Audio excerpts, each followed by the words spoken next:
इथून जाताना पण जरा शिस्तीत जावं बरं.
टाकली नाही अजून टाकणार आता प्रेझेंटेशन्स, कारण आता काय जण विशेष गेलेत ना खाली आणखी.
Good morning.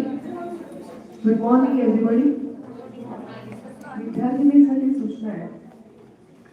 इनॉग्युरल फंक्शन पूर्ण होईपर्यंत आपापसामध्ये कुठेही कम्युनिकेशन करायचं नाही, बोलायचं नाही. आणि जर मोबाईल आपले असेल तर ते त्याचा साऊंड म्यूट करा सगळ्यांना.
Good morning, everybody.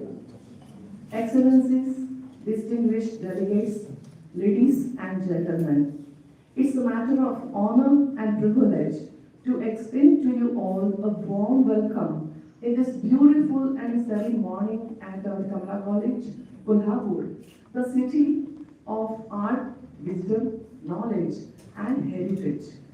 Chairperson of the inaugural function, Honorable Dr. Kumar Patil sir, Executive President, Tararani Vidyapeeth, Kolhapur, Honorable Professor Dr. S.N. Pawar sir, Vice President, Tararani Vidyapeeth, Kolhapur, Honorable Prajakta Patil sir, Secretary, Tararani Vidyapeeth, Kolhapur, Professor Dr. Tejaswini Mudalkar Madam, Principal, Kamala College, Kolhapur, Inaugurator and Keynote Speaker of the seminar, Honorable Dr. M.S. Deshmukh, Dean, Faculty of Humanities, Head Department of Economics, Shivaji University, Kolhapur, Dr. Tanaji Khagre, Convener of the seminar, Srimati Ashwini Kumhar, Coordinator of the seminar, dignitaries of the days, distinguished delegates, my colleagues and friends.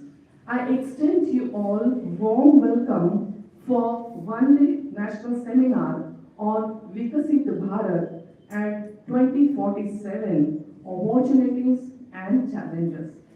Friends, it's our proud privilege to have amongst us today great academicians and administrators who have graced the function by their benevolent presence. It's our proud privilege to welcome these stalwarts. Now may I request Honorable Principal Dr. Kumar Patil sir to kindly accord floral welcome to the inaugurator and keynote speaker of the seminar, Honorable Dr. M.S. Deshmukh sir.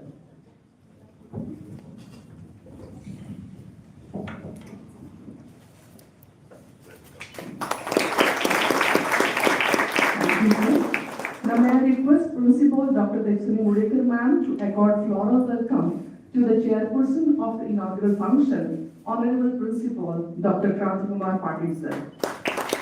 Thank you sir for accepting the chair. I request ma'am to give floral welcome to Honorable Professor Dr. S.N. Pawar sir.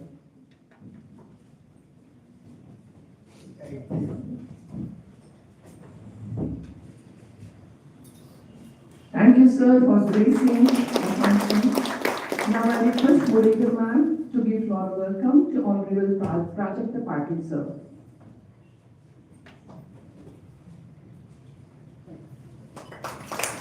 Thank you, sir. Thank you, ma'am. Now I request Dr. Tanaji Khagre to give floral welcome to Principal Dr. Tejaswini Mudalkar ma'am.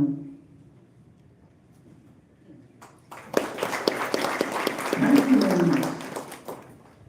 Ladies and gentlemen, let's embark on an auspicious note. I request excellencies and dignitaries on the dais to inaugurate the seminar by watering the plant by their auspicious hands. Please, sir.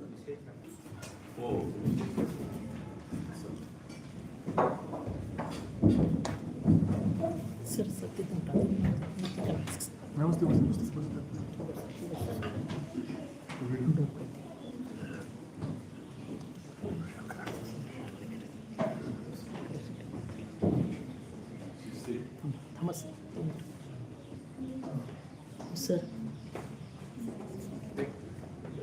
The seminar is being inaugurated by watering the plant. Just mobile, sir.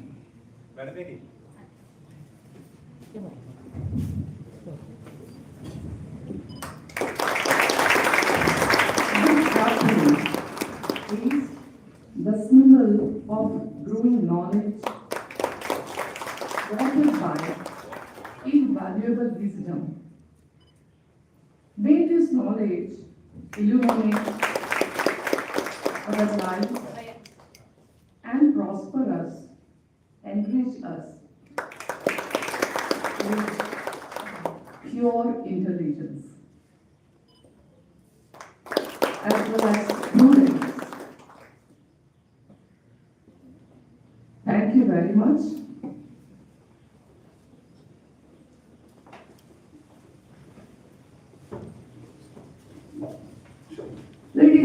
gentlemen, as India approaches its centenary of independence in 2047, the vision of Viksit Bharat aims at transforming the nation into a developed economy.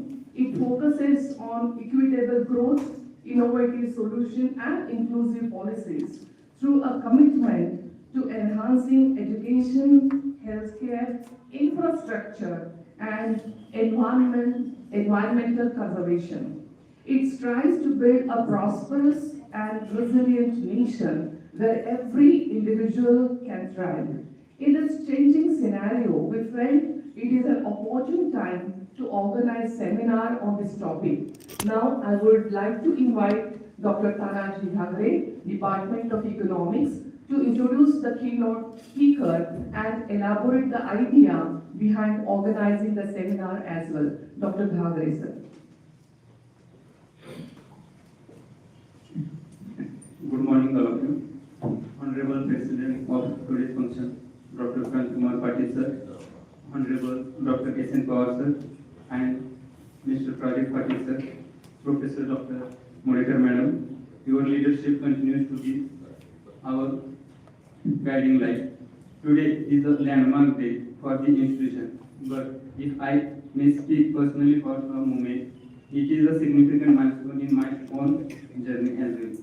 In my academic career, for the first time, I am playing a role of convener and having Professor Dr. Deshmukh sir, my mentor, research guide, and guardian, inaugurate this seminar makes it a truly unforgettable moment for me.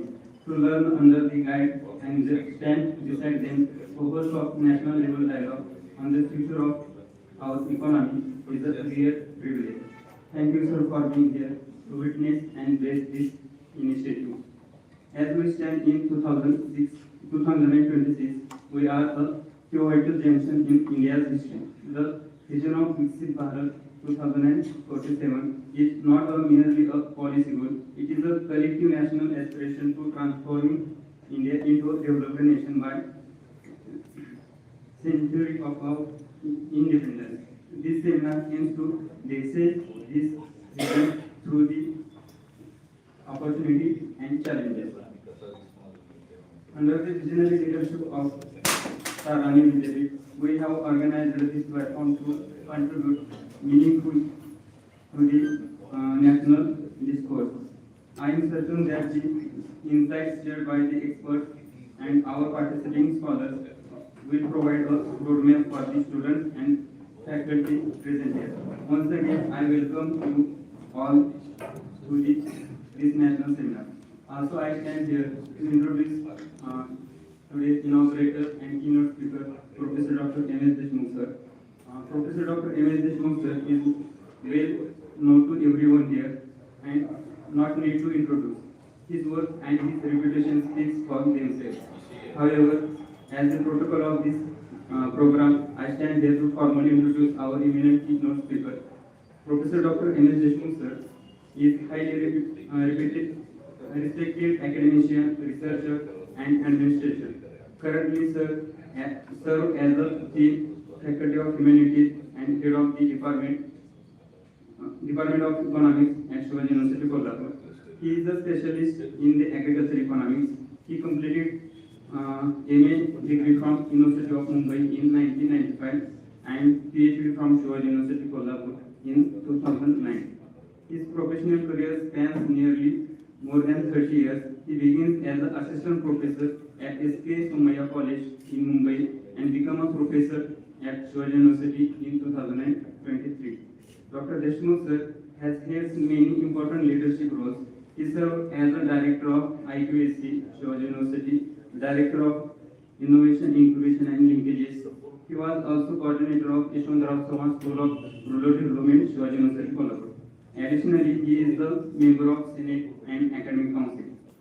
His intellectual work is recognized globally and Sir has included in the world ranking of AD Scientific Index 2026. He has secured more than 1 crore research funding from the organizations like ICSSR and other reputed research agencies. To date, Sir has published more than 94 works, including 14 books and 56 research journals. He also successfully guided more than 10 research students, and students completed their research under the guidance of Dr. M.S. Deshmukh sir. For his excellence, he received a Dr. Dhananjay Gargi Award and Radhakrishnan Gold Medal Award. He is truly a leader finger in the field of Indian economics. Beyond his status, to me, Dr. Deshmukh sir is mentor and research guide of all us. He is a moment of great pride to me. Welcome him today. Thank you. Thank you. Thank you very much, sir, for introducing the seminar and the keynote speaker. Friends, our institution has a great heritage, which is named after the great warrior queen Maharani Tararani, and one of its branches, Kamala College, is acclaimed as quality college.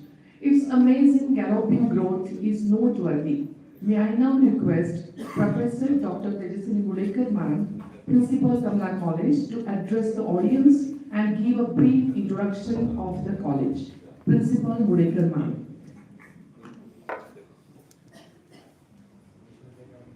Very good morning, Namaskar. Dignitaries on the dais, respected invitees and enthusiastic delegates, welcome all of you. Our leader, strong supporter and guide, Honorable Dr. Krantikumar Patil Sir, Executive President Tararani Vidyapeeth Kolhapur, Chairperson of one-day multidisciplinary national seminar on Viksit Bharat 2047 Opportunities and Challenges. Inaugurator and keynote speaker, our well-wisher, Honorable Professor Dr. M.H. Deshmukh Sir, in charge Dean, Faculty of Humanities and Head of the Department of Economics, Shivaji University, Kolhapur. Fatherly figure, Honorable Dr. S.N. Pawar Sir, Vice President, Tararani Vidyapeeth, Kolhapur. Our young and dynamic leader, Honorable Prajakta Patil Sir, Secretary, Tararani Vidyapeeth, Kolhapur. Delegates from all over India and students. First of all, as a principal of Kamala College, I once again welcome all of you. On this platform, I will take an opportunity to introduce our institution and my college in brief. Our institution, Tararani Vidyapeeth, was established in 1945 by late Dr. V.T. Patil with only 22 girl students.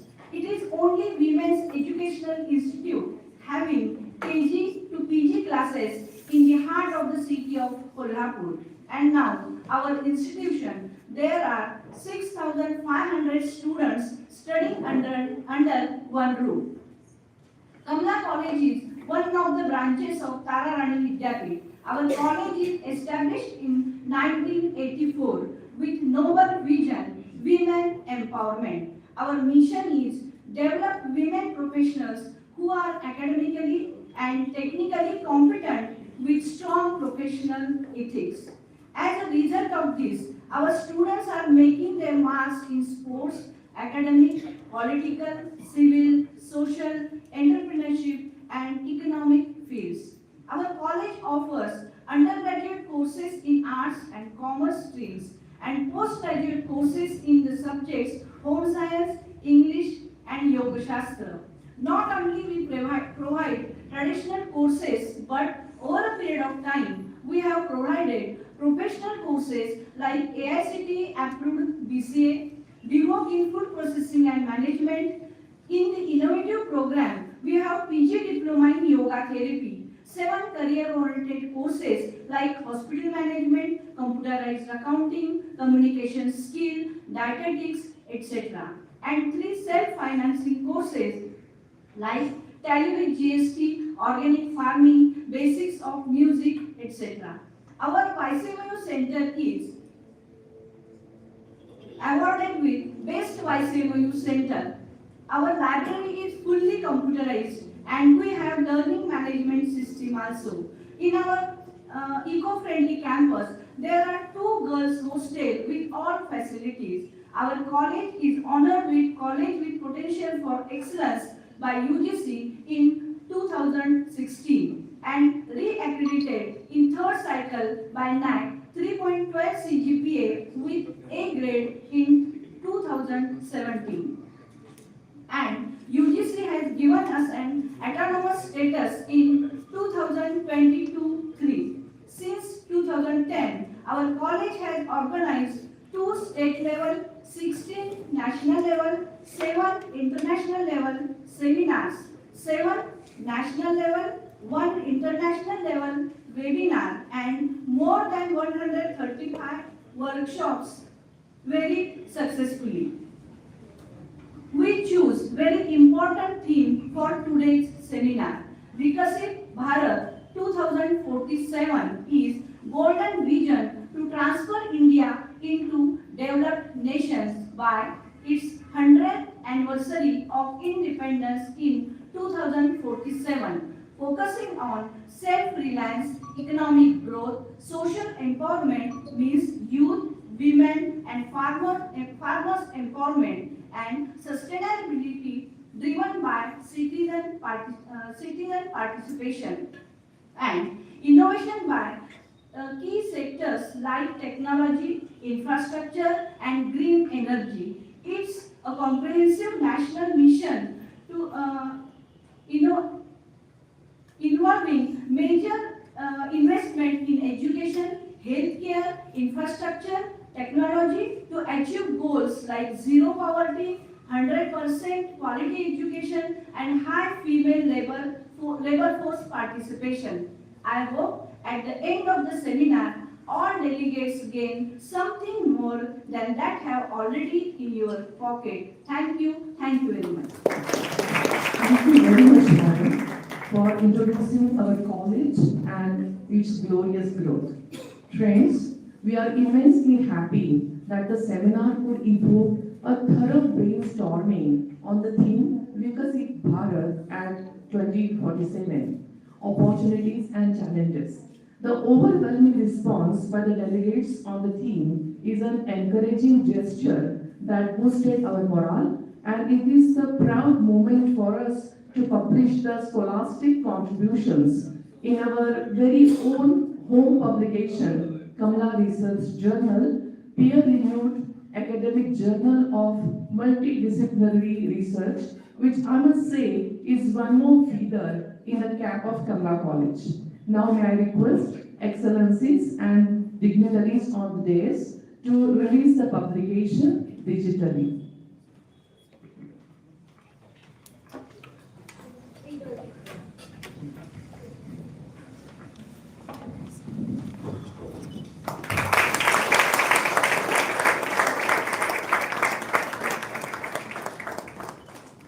Thank you very much. We feel immensely proud to have Honorable Professor Dr. M.S. Deshmukh Sir as the inaugurator and keynote speaker for the seminar, whom I would describe as sincerity, wisdom and simplicity personified. A rare combination indeed. Honorable Deshmukh is a well-known researcher, great academician and a great teacher, and a constant supporter of Kamala College. Sir, we are very much eager for a scholastic feast that we would have through your keynote address. So I take this opportunity to invite Honorable Professor Dr. M.S. Deshmukh Sir to address the audience and enlighten us. Honorable M.S. Deshmukh Sir.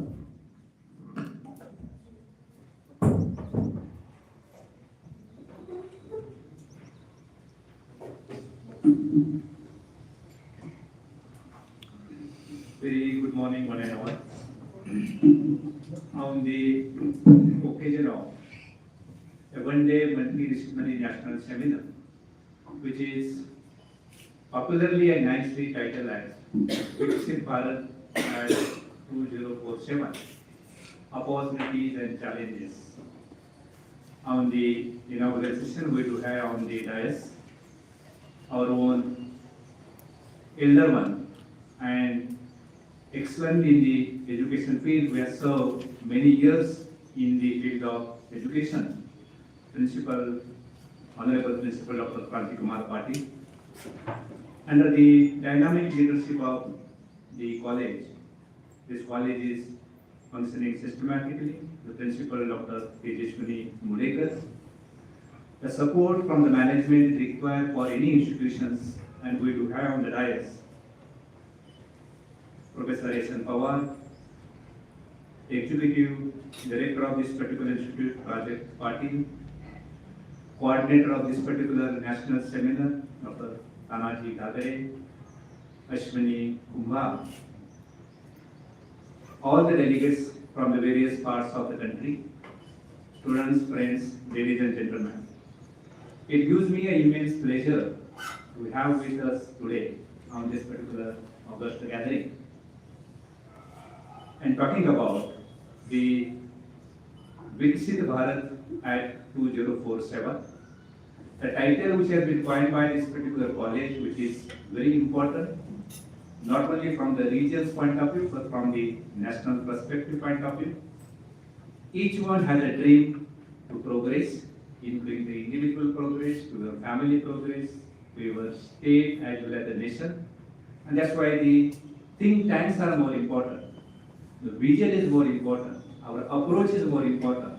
Our debates are more important. And that is what one of the ideas this particular Department of Economics and the Kamala College has taken into account. And that's why today we all are assembled to think about how one can proceed about the Viksit Bharat, if at all, are there any challenges? If not, then how we can succeed for that. So first of all, on behalf of myself as well as Civil University Kolhapur, I congratulate to all these organizers, including the management, as well as all the stakeholders for remaining present for this particular conference.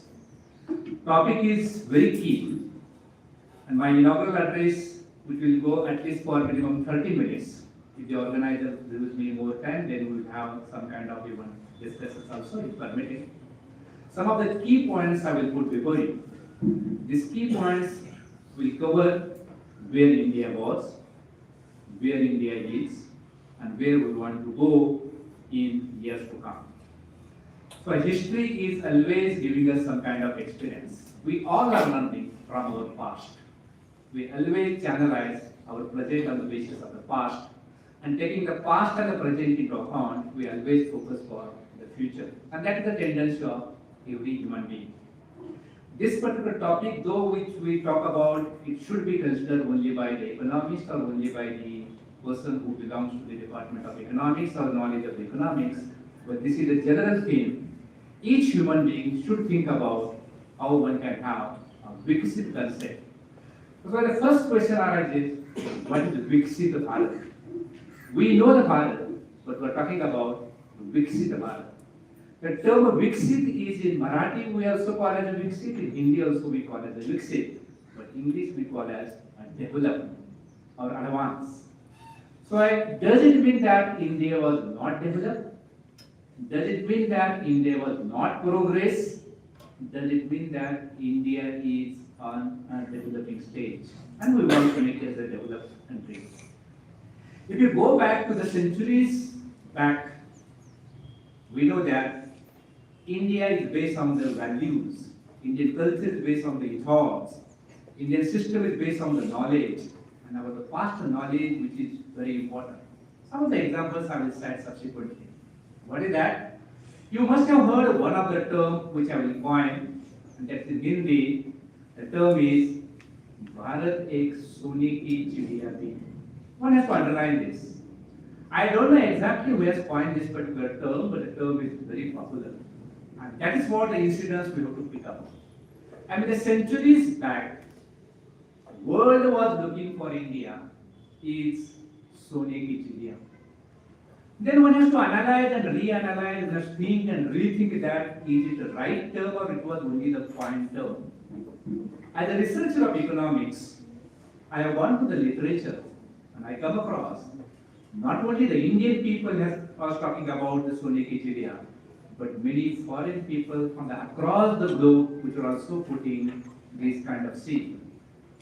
Some of the countries or some of the universities which are top rated universities, we call as top 100 universities. Within that, In single digit, those who are universities are there. Some of the universities also publish this kind of document, which is available in the universities of Oxford as well as the universities of Cambridge. I will not name the person who has written this, but if you search this particular term, then get idea about how India was. I will give some of the examples. For example, suppose, consider at the worst, India is a poor people's country like that.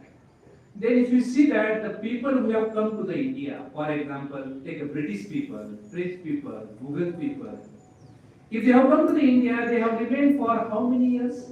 They have come for 1 week, 2 weeks, 1 month, 1 year. After that, they must have gone back.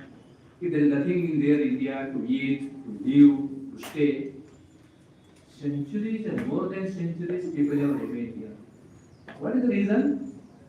Because you are the researchers, you are the thinkers who think that if something is not there at home, they will think that go outside and earn something.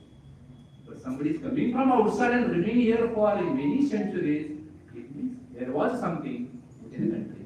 The term which I coined as Sonic Equidea, that is what this kind of exploitation, what is called as economic exploitation, which has taken place. And you must have heard in your history, in your economic literature that raw material from India is taken away to the foreign countries and final product has sold in our own country. So this is what the trade which takes place, and that is the process of the trade. But talking about after 1947, once we come to the 2047, we all will experience what the India will be at the day, around the day which that 2047 which will take place. So this is after 100 years, what is the strategic planning the country is preparing? So India's past strategic planning, which was there, which has successfully implemented in the form of a Panchvarshik Yojana, we call as a 5-year plans. So 5-year planning, which is very important idea, which has coined in the mixed democratic process since 1951 onwards. So I slowly and gradually, from every 5-year plan, depending upon the need of the economy, depending upon the position of the country, we have been emphasized various sectors. I will just mention, first plan was agriculture focusing plan, second plan was industry focusing plan, and third plan was a mix of agriculture and industry. Why do we call that? In the first 5-year plan, talking about the contribution of all the sectors within the economy, which sector was a major sector? So we should remember that more than 55%, close to 56% portion in the national income of our economy, which was coming from primary sector, what we call as agriculture and allied, and remaining 2 sectors, industry, manufacturing and service sector, that remaining portion which was from that particular sector. So the agriculture was dominating. Till today we call as agriculture the backbone of economy. Till today we talk about agriculture is nothing but that is a very important sector of the Indian economy. But now if we see the contribution of that particular agriculture, which has drastically come down. To what extent? From 56% to somewhere around 16, 17, 18%. In this process, what has happened? Dependency on that particular sector and their contribution, that ratio if you consider, and dependency today on that particular sector and their contribution to consider, and that is why the problem is there is some kind of what we call as a reduction in the per capita income of agrarian economy. So the agrarian distress which we do find today in a primary sector just because of contribution has gone down and dependency has more or less marginally declined, but that remains as it is. But the per person's contribution becomes less, and that's why emphasis is required in that case also. But I will take all of you to that kind of incidences in which, as I just said, the very first statement, in the past, India's overall contribution in the world, particularly talking about a trade as such, if you talk about Akhanda Bharat, maybe centuries back, that time it was around 30 to 33%. So entire world and share of India in the past was around 30 to 33%. And that is why we can think that similar kind of India, which was in the past, can be created in the future by 2047.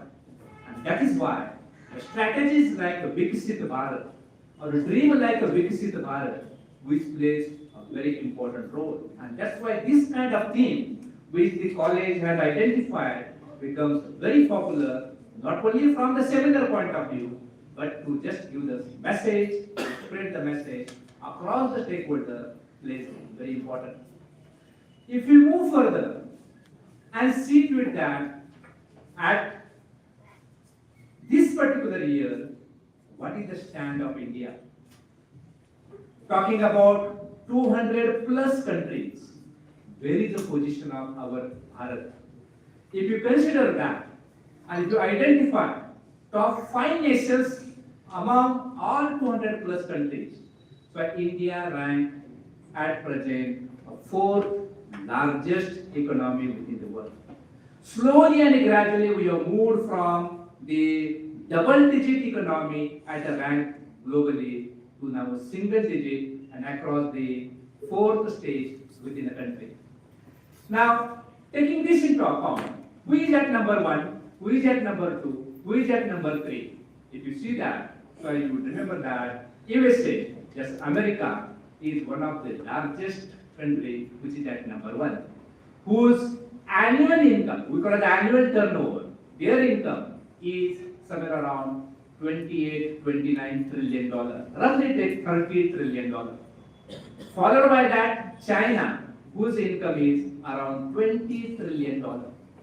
And after that, third and the fourth, third one is Germany, fourth one is India, and we have just crossed to Japan. Japan has become as the 5th largest economy. But they are around 4, 4.1, 4.2. So as soon India will cross the Germany and will take a 3rd position within the country. The rate at which the country is progressing, that rate is of alarming. Annual growth rate is of very satisfactory. If you see the past trend, is of very satisfactory. It is documented by all the global institutions. If you take World Bank, we call it IBRD or IMF, International Monetary Fund, or our own government agencies, we come across that the Indian economy is growing at the rate of 6.5%, 7%, 7.5%. I mean, the range is 6 to 8%. And the largest growing economy globally now is the Indian economy, per annum growth I am talking about. So, a similar kind of trend, similar kind of strategy, if you continue hereafter, then very soon we can see to that the dream which you and me is having, that the entire Indian community is having, very soon we can achieve that. And that's why Viksit Bharat 2047 plays a very important role. Not only talking about the how much is the turnover of Indian economy, but if you see the various trends, various sectors, various strategies, various activities of our Indian economy, then we can understand that in various other activities that India plays very important role globally. Some of them, if I consider, and it's very buzzword nowadays, is startup. But a startup is one of the concepts. Very recently we have understood. For example, after 90s or after 2000s, we have come across about startup as such, isn't it? So taking this startup concept into account, what is the position of Indian economy globally, where at what level we run, that also matters. So in case of startup, our India is a 3rd largest economy in the world. So at 4th largest from the turnover point of view, GDP point of view, $1 trillion economy point of view, and 3rd largest from the startup economy point of view. The question arises, what kind of startups? What level of startups? If you consider within a startup economy, there are different kind of startup we can classify. Some of them is called as unicorn startups. Some of them are called as sunicorn startups or minicorn startups. So a unicorn, sunicorn, minicorn, these are the new words you must be hearing nowadays. And some of you must know about that. What is that unicorn? Whose annual turnover is $1 billion. Whose annual turnover is $1 billion. That kind of startup can be considered under unicorn startup. And recently India is having century plus such kind of unicorn startups. The 100 plus, somewhere around 110, 112, but these kind of startups are there. In general, number of startups within the country are 2 lakh plus. But of that, 100 plus startups are unicorn startups. Which are the unicorn startups? If you see globally, in top 10 startups, globally top 10 startups, is there any Indian startup ranked or not? Definitely within that top 10 startups, there are Indian startups too. And as a simple startup which you know is Byju's. That's an education startup. So an education startup globally, which is in top 10 startup, and that's one of the Indian startups. So if you take these kind of things into consideration, some of the examples if you consider, as I mentioned about Byju's, Ola, Uber, isn't it? So all these, Flipkart, all these are the various kind of startups which are performing very well. So what is required for that? Creativity is required for that. Skill is required for that. And this kind of creativity and skill is a need of the hour in years to come. So hereafter, we have to give focus to the youth in such a way that what kind of skill, what kind of necessity we have to imbibe in the minds of the youth is to inculcate creativity and to provide them at least the minimum skill.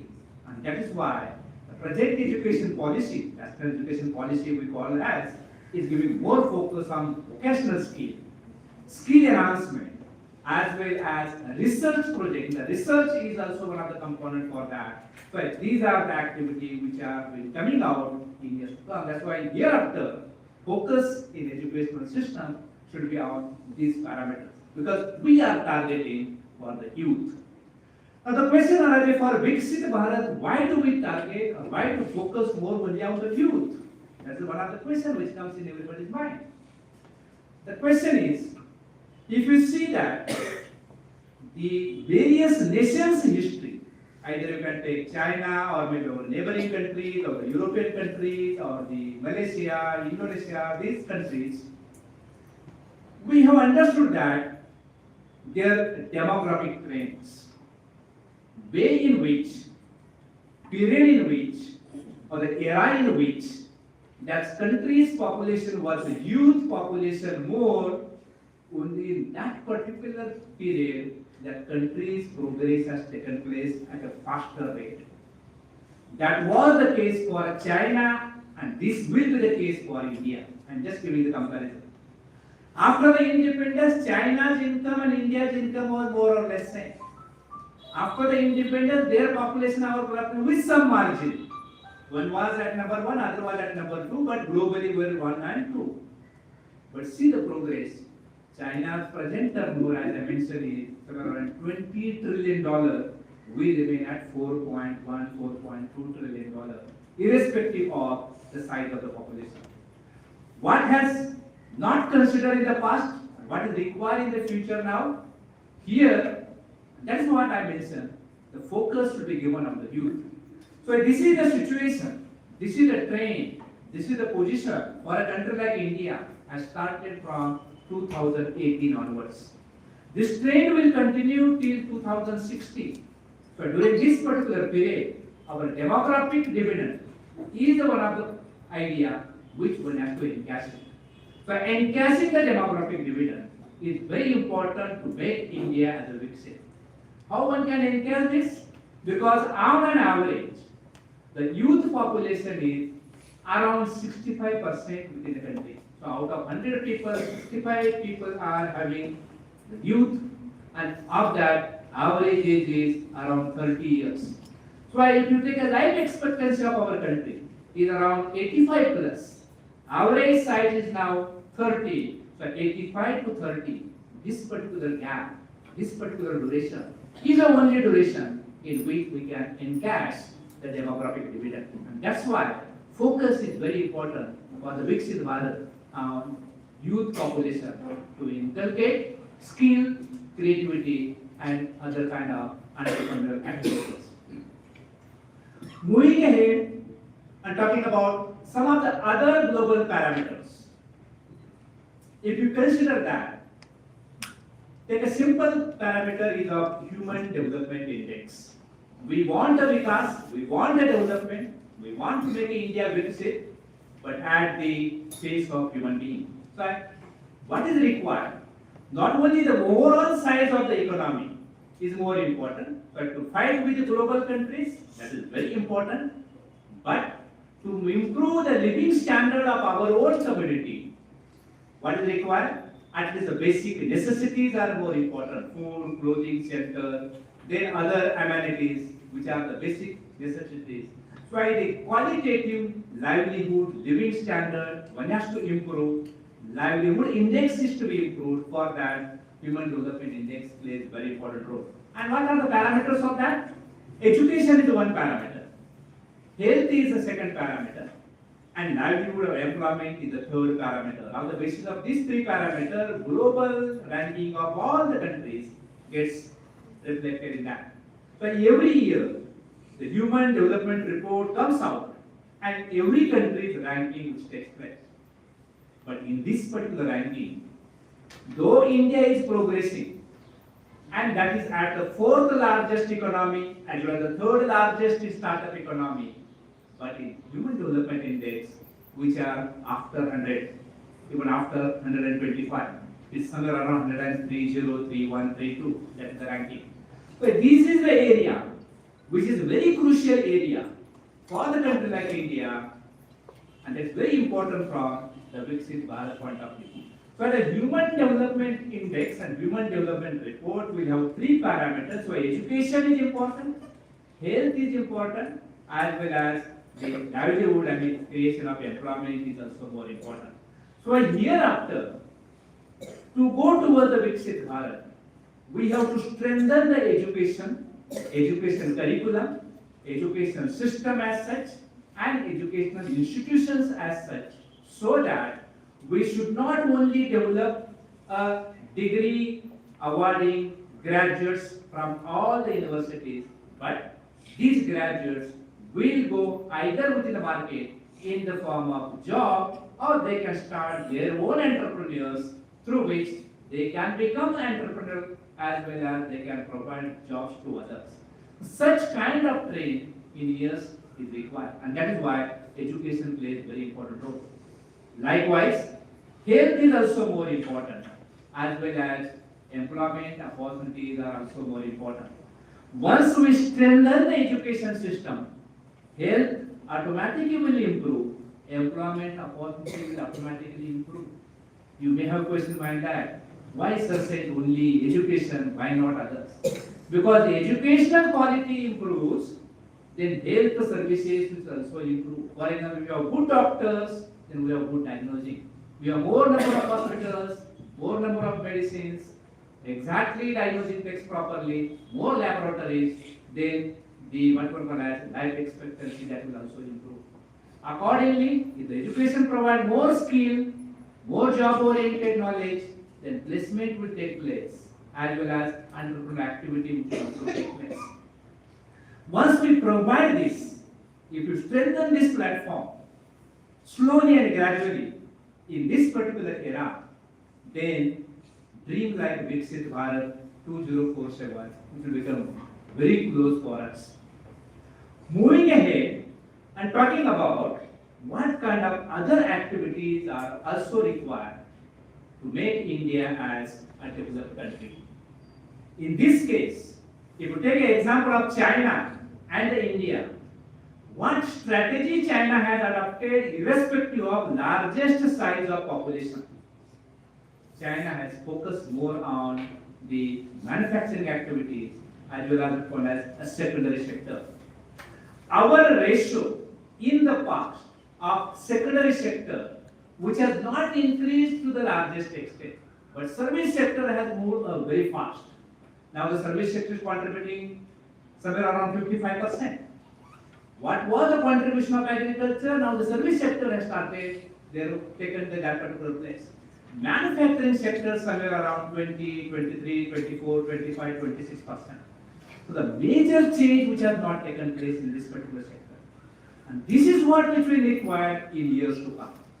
It means we don't want only the big industries or large scale industries or only the industries in few individuals' hands. We want such kind of industries, what we call as MSME. Focus is required on MSME. What is that MSME? Micro, small, medium enterprises. And this is a sector which will provide more employment opportunity, and that too in various diversified areas. Regional unbalance which will get minimized. Per capita income of the individual which will get also increase if you focus more on the MSME sector. So at their contribution, if it increases 30, 35%, 40%, then the Viksit Bharat, which will become very, very close for India's point of view. For the manufacturing sector is very important. What left out? Now one has to see if all these things are taken into consideration, suppose, and if you see some of the agendas of the global economy, for example, we call as sustainable development, we call as SDGs, sustainable development goals. That particular target is given for all the countries of the globe, including India, because one has to work, one has to plan the programs, strategies, policies according to the agenda of the sustainable development goals. So all the 17 sustainable goals, which plays a very important role, and India has to focus on that. Some of the goals, if you consider, for example, earlier our target was to bring down poverty, so reduction in the poverty. We had a slogan in the past called as Garibi Hatao. But we have not become successful to Garibi Hatao. Poverty we have not been brought down. But this particular SDG says, don't bring it down, rather make it zero. Because nobody should remain poor within a country. Starvation, malnutrition is to be brought down to the zero. So this is a very big target before all the countries. And India has to achieve these kind of targets also. By taking sustainable development goal strategies and Viksit Bharat as one of the objective or our agenda for the development of the country. So government has to consider all that kind of policy changes. So what kind of policy changes are required to go to the close to the Viksit Bharat? And what are the challenges before that? Very important first challenge before India is inequalities of income. We know that India has moved in the last 10 to 15 years from 11th economy to the 4th largest economy, and our income is $4.2 trillion. We have crossed the what we call as Japan. But in this case, though our aggregate economy is having this kind of trend, but how that particular income is distributed within the country, because population-wise, country is number one globally. For the per capita income, of our population is little less. It is somewhere around less than 2 lakh rupees on an average. So to become a big state, this particular income, one has to multiply it 4 to 5 times. What is required? So 2 lakhs should become as at least minimum 10 lakh rupees. So each individual's contribution per annum should be somewhere around 8 to 10 lakh rupees. And accordingly, one has to plan the various kind of strategies. So bridging the inequalities and reducing the regional unbalance is the priority before the Indian economy. That is what one challenge. Another challenge before the country is that in an agriculture sector, once upon a time, we had a system called as Zamindari system, Redwari system, Mahalwari system. Then we have started to withdraw the land from that as Bhudan movement. So those who had more land and withdrawn. Now what has happened? Marginalization and fragmentation of land to that extent it has taken place. Now that land has become uneconomical for cultivation. How much is the proportion in a country like India? More than 86% farmers which are coming under the category of marginal and small farmers, whose land holding is less than 2 acres. Now that 2-acre land, owner of a farmer can buy the tractor, can buy the harvester, can go for a technology like a drone farming, can go for a AI kind of farming subsequently. Even year after year, that fragmentation will also continue. So in years to come, maybe take an example of after a centuries, even this fragmentation is also becoming double. And that's what reduction which is taking place. Those who are from the rural area, they should know that we don't have a place to move from our own farm. But there are struggles among the farmers to go for a road to their own farming. If they are having some kind of crop, to take that crop away from the farm to the field like a market, we don't have a place to carry out. But this is what the various kind of things which are happening. But in this case, what is more important? The farming system is to be changed. Whatever may be the method you adopt, but the collective kind of farming, group kind of farming, cooperative kind of farming, which is also very, very important. But this kind of trend is to be important from the years to come for the Viksit Bharat. But these are the various challenges which the Indian economy is having. And all these challenges, one has to address it. Unless and until we are not addressing these kind of challenges, then dream which we are talking about, the Viksit Bharat, becomes very difficult. So it becomes in our own hand, because the youth is only the power for the country like India. Because today's youth who is graduating from the educational institutions is going out within the market, either in the form of job or in the form of entrepreneurial activity, is going to contribute in economic activity of a nation. To what extent that youth will contribute? What is the proportion of that youth in economic activity? The share of that of the youth in economic activity, it becomes a larger, it becomes exponential. Then and then one can increase the income of economy. How much income we are expecting to become a Viksit Bharat? Now today's economy is 4.2 trillion, somewhere around that. We want to make it on an average 30, 35, 40 trillion dollar economy by 2047. See what is the difficult task.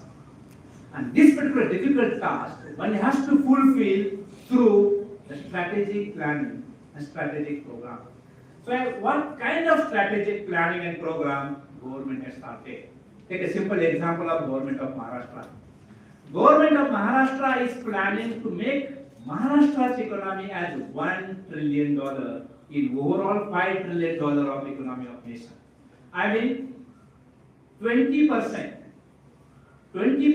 share which we are projecting in the national income. If you are projecting that 20% in the form of $1 trillion, they were having various districts. So there are the district strategic planning the government of Maharashtra has already initiated. But each district has prepared their own strategic plan. And accordingly, each district is also identified what are the opportunities and what is the strength of that.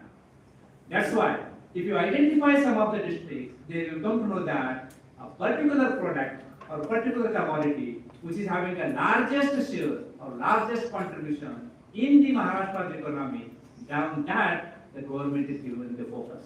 So this strategic planning is one of the ways through which we are moving ahead. What else is required? In economics, we know that investment is very crucial, and that too, a large comprehensive dose of investment is very much required for the development of the economy. So in this particular tenure, government has to pull some fund and just put within the economy in the various activities. And which are that activities to be given a priority?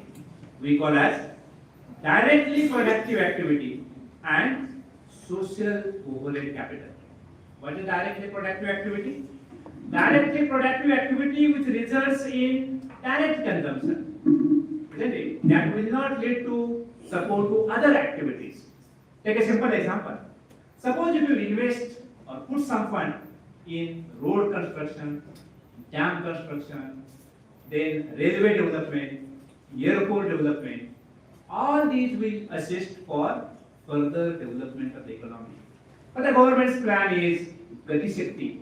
But this is a strategic plan the government has put up. Accordingly, one can consider that road development in both ways, both modes, roadways, railways, airways, etc., a speed which will take place, and that speed which will automatically increase turnover of the economy. Velocity of transaction of money, how fast it moves from one person to another person, that increases the turnover of the economy. And that is why directly social activities which will play a very important role in this case. I think in the inaugural session, we will not have more time to elaborate that, but to summarize within last 2 minutes, Viksit Bharat is not only the dream, it is the agenda. It is not only the agenda, it is the target. It is not only the target, it is the strategy, and it's a focused strategy of all the citizens of the country. Among the citizens, one should give more focus, more priority to the youth, so that youth will have more tenure to take a risk, because after 60, 70, the person will not take a more risk. This is the normal trend. But the youth which at 30, 31, 32 has a long tenure to take a risk. So the risk-taking capacity is more with the youth. And that is what we are giving more focus from a demographic angle point of view for the youth economy, also the youth. So considering all these parameters, the Viksit Bharat is the strategy which the government has planned. This particular strategy become a successful strategy. So a contribution of each one is more important. Wherever the field, it may be agriculture, it may be industry, it may be service, or it may be any other area. In that area, if you excel, if you contribute more, if you do best of best in this particular area, definitely the progress is very close. With this, I think this particular conference will become a very successful conference for coming out with this Viksit Bharat 2047 by the organizing committee and getting various papers for that and having a publication of that particular paper, which will also give another idea to those who will read this particular paper, this particular research articles, and the thought process will start. What we want to create a thought process in the mind of the youth. And I think this will become a very successful portion of this particular conference, that at least a thought process which will be initiated to this kind of gatherings. For this particular inauguration, I think the principal and the management has given me an opportunity to give inaugurated for that. On behalf of myself as well as Mr. Kolhapur, I place sincere thanks to all of you. Thank you very much. Thank you very much, sir, for your erudite, diligent views on Viksit Bharat at 2047. So you have rightly pointed out that to achieve the goal, we have to consider the past and channelize the present to have bright future. At present, our annual growth rate is satisfactory. In the startups, we are the third largest, and now we have to focus on inculcation of skills. You have also mentioned challenges like inequalities, marginalized fragmentation of land, etc.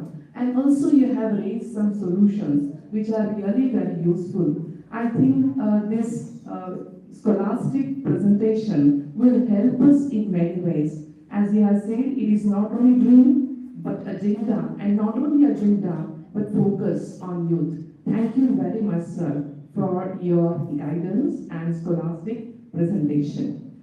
Let us now conclude the inaugural function by proposing vote of thanks. May I call upon the dais, Srimati Ashwini Kumar, to express our gratitude and heartfelt thanks towards the dignitaries and all who have made the seminar realize through their kind support. Ashwini Kumar. Good morning, everyone. It is my great pleasure to deliver the vote of thanks on behalf of the organizing committee of this one-day multidisciplinary national seminar on Viksit Bharat at 2047, Opportunities and Challenges. We are deeply honored by the presence of our inaugurator, Honorable Dr. M.S. Deshmukh Sir, Dean, Faculty of Humanities and Head, Department of Economics, Shivaji University, Kolhapur. We sincerely thank him for inaugurating the seminar and for his valuable thoughts and inspiring the academic discussions. I extend my sincere gratitude to Chairperson, Honorable Dr. Kumar Patil Sir, Executive President, Tararani Vidyapeeth, Kolhapur, for his guidance and concern encouragement which always motivate us. We are immensely thankful to Honorable Dr. S.N. Pawar Sir, Vice President, Tararani Vidyapeeth, Kolhapur, and Honorable Sri Prajakta Patil Sir, Secretary, Tararani Vidyapeeth, Kolhapur, for their gracious presence and valuable support. My sincere thanks to Honorable Professor Dr. Tejaswini Mudekar Madam, Principal Kamala College, Kolhapur, for her inspiring leadership, continuous encouragement and support. I take this opportunity to sincerely thank all seminar convener Dr. Tararani Vidyapeeth Sir for his dedicated efforts and well-planned. Last but not least, I thank all the participants, faculty and students. Once again, thank you all. Thank you. Thank you very much, ma'am. With these concluding remarks, I would, with the permission of the chair, may I declare that the inaugural function is over. Thank you very much. I request all the delegates to remain present in the hall. We are going to start the first technical session right now.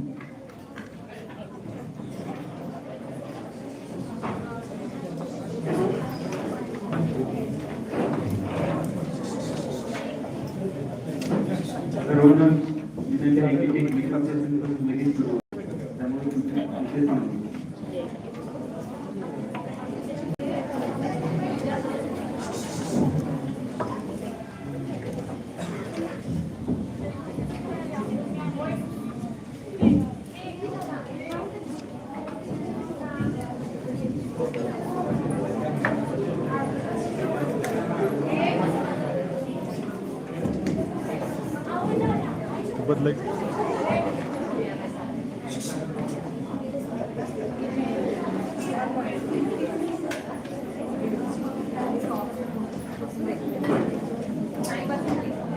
Good morning. May I invite Dr. Kumar Patil Sir.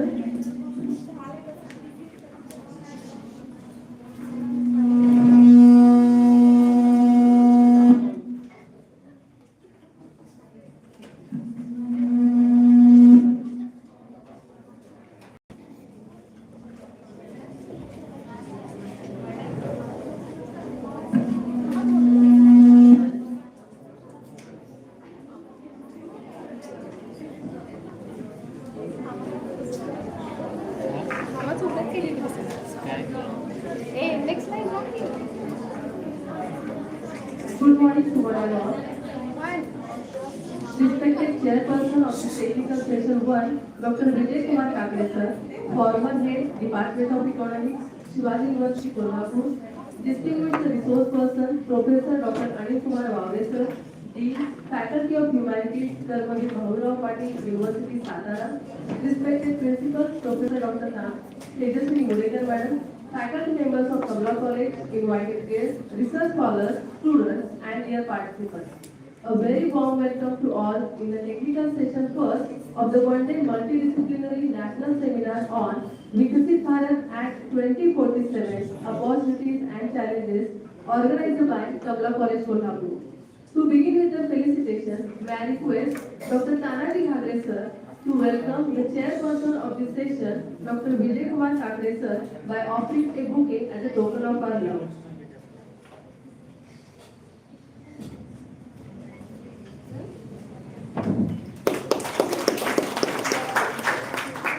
I request Vidyapeeth Sir to welcome the resource person of this session, Professor Dr. Kumar Sir, by offering a bouquet as a token of our love. To formally begin this technical session, now may I invite Sheetal Vasamkar ma'am to deliver the welcome address and introduce our today's guests.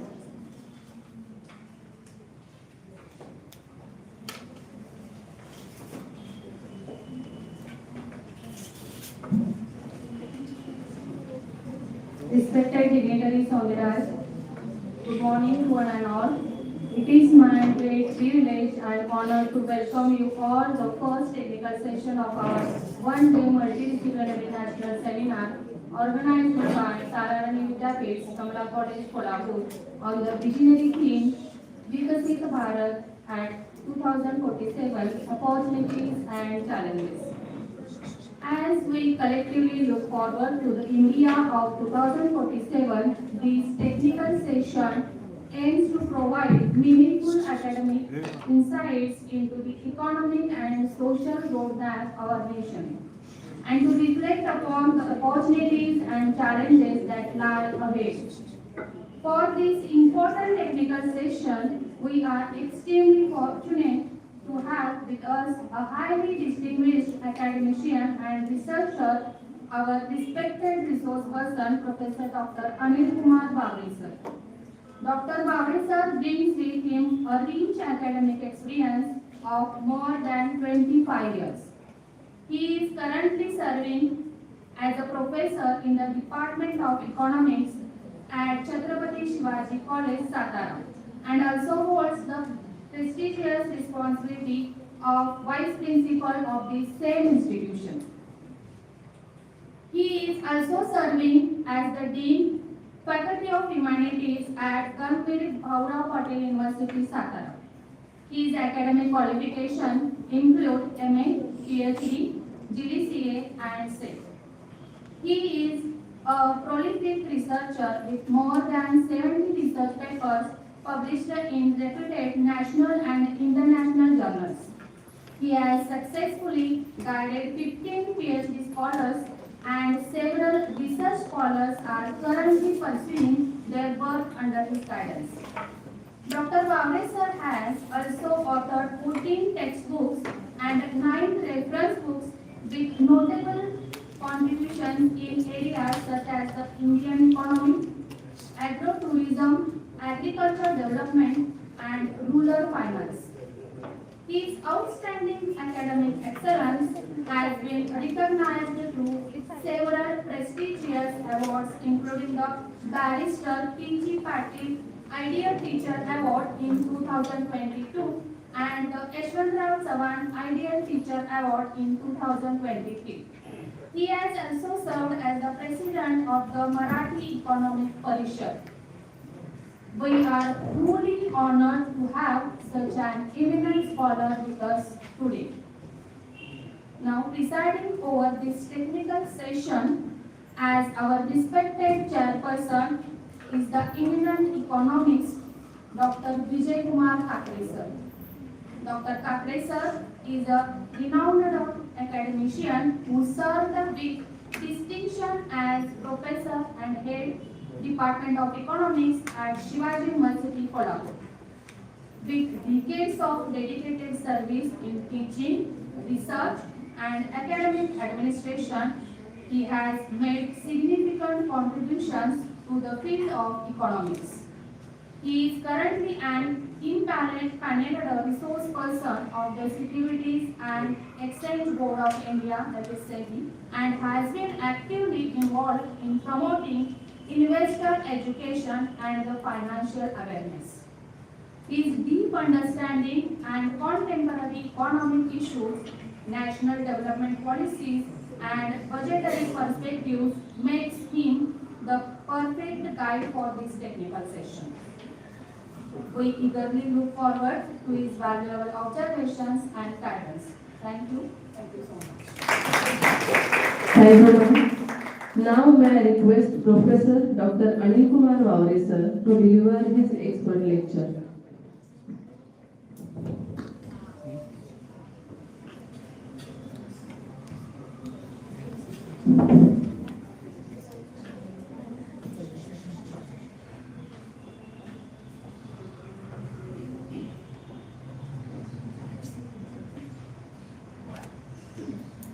सर्वांना नमस्कार. नमस्कार. विद्यार्थी मित्रांनो, technical session पहिला आहे. सरांनाच आता मी वरती बसून बोलत होतो की विद्यार्थ्यांसाठी आपण बोलूया. तुमच्यातून बॉडी लँग्वेज बघता काही गोष्टी थोड्याशा बदलाव्यात असं वाटतं.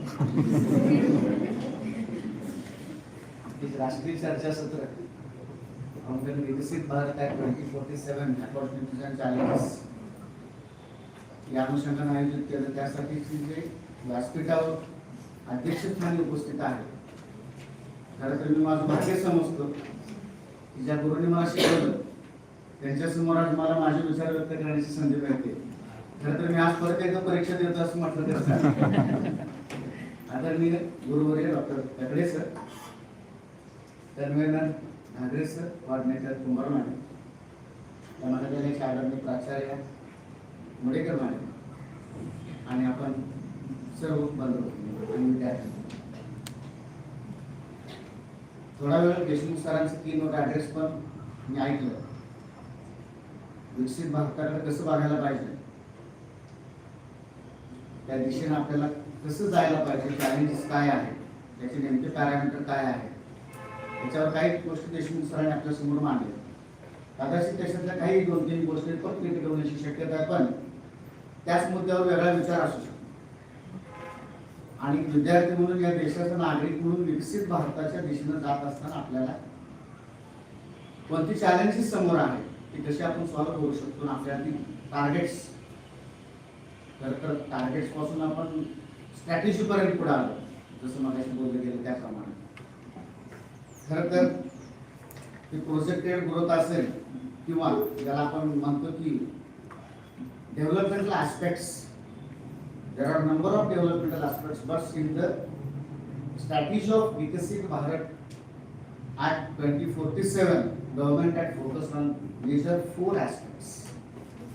Out of that, one is the economic growth, social progress, environmental sustainability, and good governance. These 4 aspects are focused by the government when they have prepared strategy for Viksit Bharat. दुसरा एक महत्वाचा त्याच्यातला मुद्दा आहे, हे सगळं करत असताना याच्यावर चर्चा सकाळी झाली की त्याच धागा पकडून मी पुढे जाण्याचा प्रयत्न करतो. Again one thing has deliberately focused by Professor Deshmukh sir, agriculture to manufacturing and manufacturing to service sector. If we take the review of Indian economic growth from 1951 to till this day, in the first 5-year plan, agriculture sector was contributed to the GDP more than 50%. At present, it continuously going down and reached up to only 17 to 18%. And the share of industrial sectors remain constant. But at the same time, the share of service sector to the GDP increased up to 62%, and out of 144 crore population, 20% population engaged in the service sector. This is a fact. On this background, we are trying to reach up to विकसित भारत. हे कसं जायला हवं, काय करायला पाहिजे, हा सगळ्यात मोठा विषय या ठिकाणी दिसतो. लेबर मार्केटचा दुसरा प्रश्न आहे, कॉम्पिटिटिव्हनेस आहे, फायनान्शियल अँड सोशल इन्क्लुजन. खरं तर तगडे सर त्याचा खूप चांगल्या पद्धतीने संबंध महाराष्ट्रावर मांडणी करतायत की फायनान्शियल इन्क्लुजन कशा पद्धतीने आपल्याला करणं आवश्यक आहे. या सगळ्या पार्श्वभूमीवर आधारित काय विजन आहे आमचं विकसित भारताकडे बघत असताना 3 टार्गेट्स ठरवले. Global leader innovation and technology हा त्याच्यातला सगळ्यात महत्त्वाचा पार्ट आहे. Model of human development and social welfare, and last one is the champion of environmental sustainability. या 3 गोष्टींवर आधारित विकसित भारताच्या दृष्टिकोनातून आपण पोहोचण्याचा प्रयत्न करतोय. खरं तर त्याच्यामध्ये खूप त्याचे पॅरामीटर्स आहेत, परंतु ज्या गोष्टीवर कीनोट ॲड्रेसमध्ये फोकस दिला, भर दिला गेला, ती गोष्ट विद्यार्थ्यांच्या समोर आणखी सखोलपणे जाणं गरजेचं आहे. ते म्हणजे SDC चा, ज्याला आपण सस्टेनेबल डेव्हलपमेंट गोल्स म्हणतो. आता ही जी 17 सस्टेनेबल डेव्हलपमेंट गोल्स आहेत मित्रांनो, या 17 सस्टेनेबल डेव्हलपमेंट गोल्स मध्ये 169 लक्ष्य आहेत, टार्गेट्स आहेत. आता याच्यातले 17च्या 17 नाही पण 7 ते 8 गोल्सच्या अनुषंगाने विकसित भारताकडे कसं बघितलं पाहिजे या गोष्टी मी आपल्या समोर मांडण्याचा प्रयत्न करणार आहे. कारण आजपर्यंत प्रत्येक देशाने अनेक राष्ट्रांचा उल्लेख पण या ठिकाणी झाला, प्रामुख्याने चीनचा पण उल्लेख झाला. फोर्थ लार्जेस्ट इकॉनॉमी म्हणून आपण जगामध्ये विचार करतो आहोत. प्रत्येक देशानं विकासाच्या शर्यतीत आपण पुढे असलं पाहिजे. या सगळ्या शर्यतीमध्ये देशातील लोकांचं राहणीमान उंचावलं गेलं पाहिजे या शर्यतीमध्ये, आणि देश आर्थिक महासत्ताक बनला पाहिजे या शर्यतीमध्ये सातत्यानं नैसर्गिक संसाधनांचं अधःपतन करण्यासाठी त्याचं शोषण केलं गेलं मोठ्या प्रमाणामध्ये, पर्यावरणाची हानी मोठ्या प्रमाणामध्ये झाली, आणि जीवसृष्टी आणि पृथ्वीच्या अस्तित्वाचा प्रश्न आज जेव्हा निर्माण झाला तेव्हा आपल्याला काही गोष्टी लक्षात यायला लागले की आता आपल्याला सस्टेनेबल डेव्हलपमेंटच्या अनुषंगाने पुढे जायचं. आज सुद्धा अर्थतज्ञांमध्ये चर्चा चालते, मला विकसित व्हायचं का मला शाश्वत विकसित व्हायचं. या दोन गोष्टी फार महत्वाच्या आहेत. अनेकदा आपण कदाचित वेगवेगळ्या विषयाचे विद्यार्थी असाल, शिक्षक असाल तर तुमच्या लक्षात येईल, अनेकदा असं वैचारिक ब्रेक पुढे येतो, भारताचा विकास 47 ते 90च्या काळात झालाच नाही, 1991 नंतर झाला, असा एक विचार पुढे.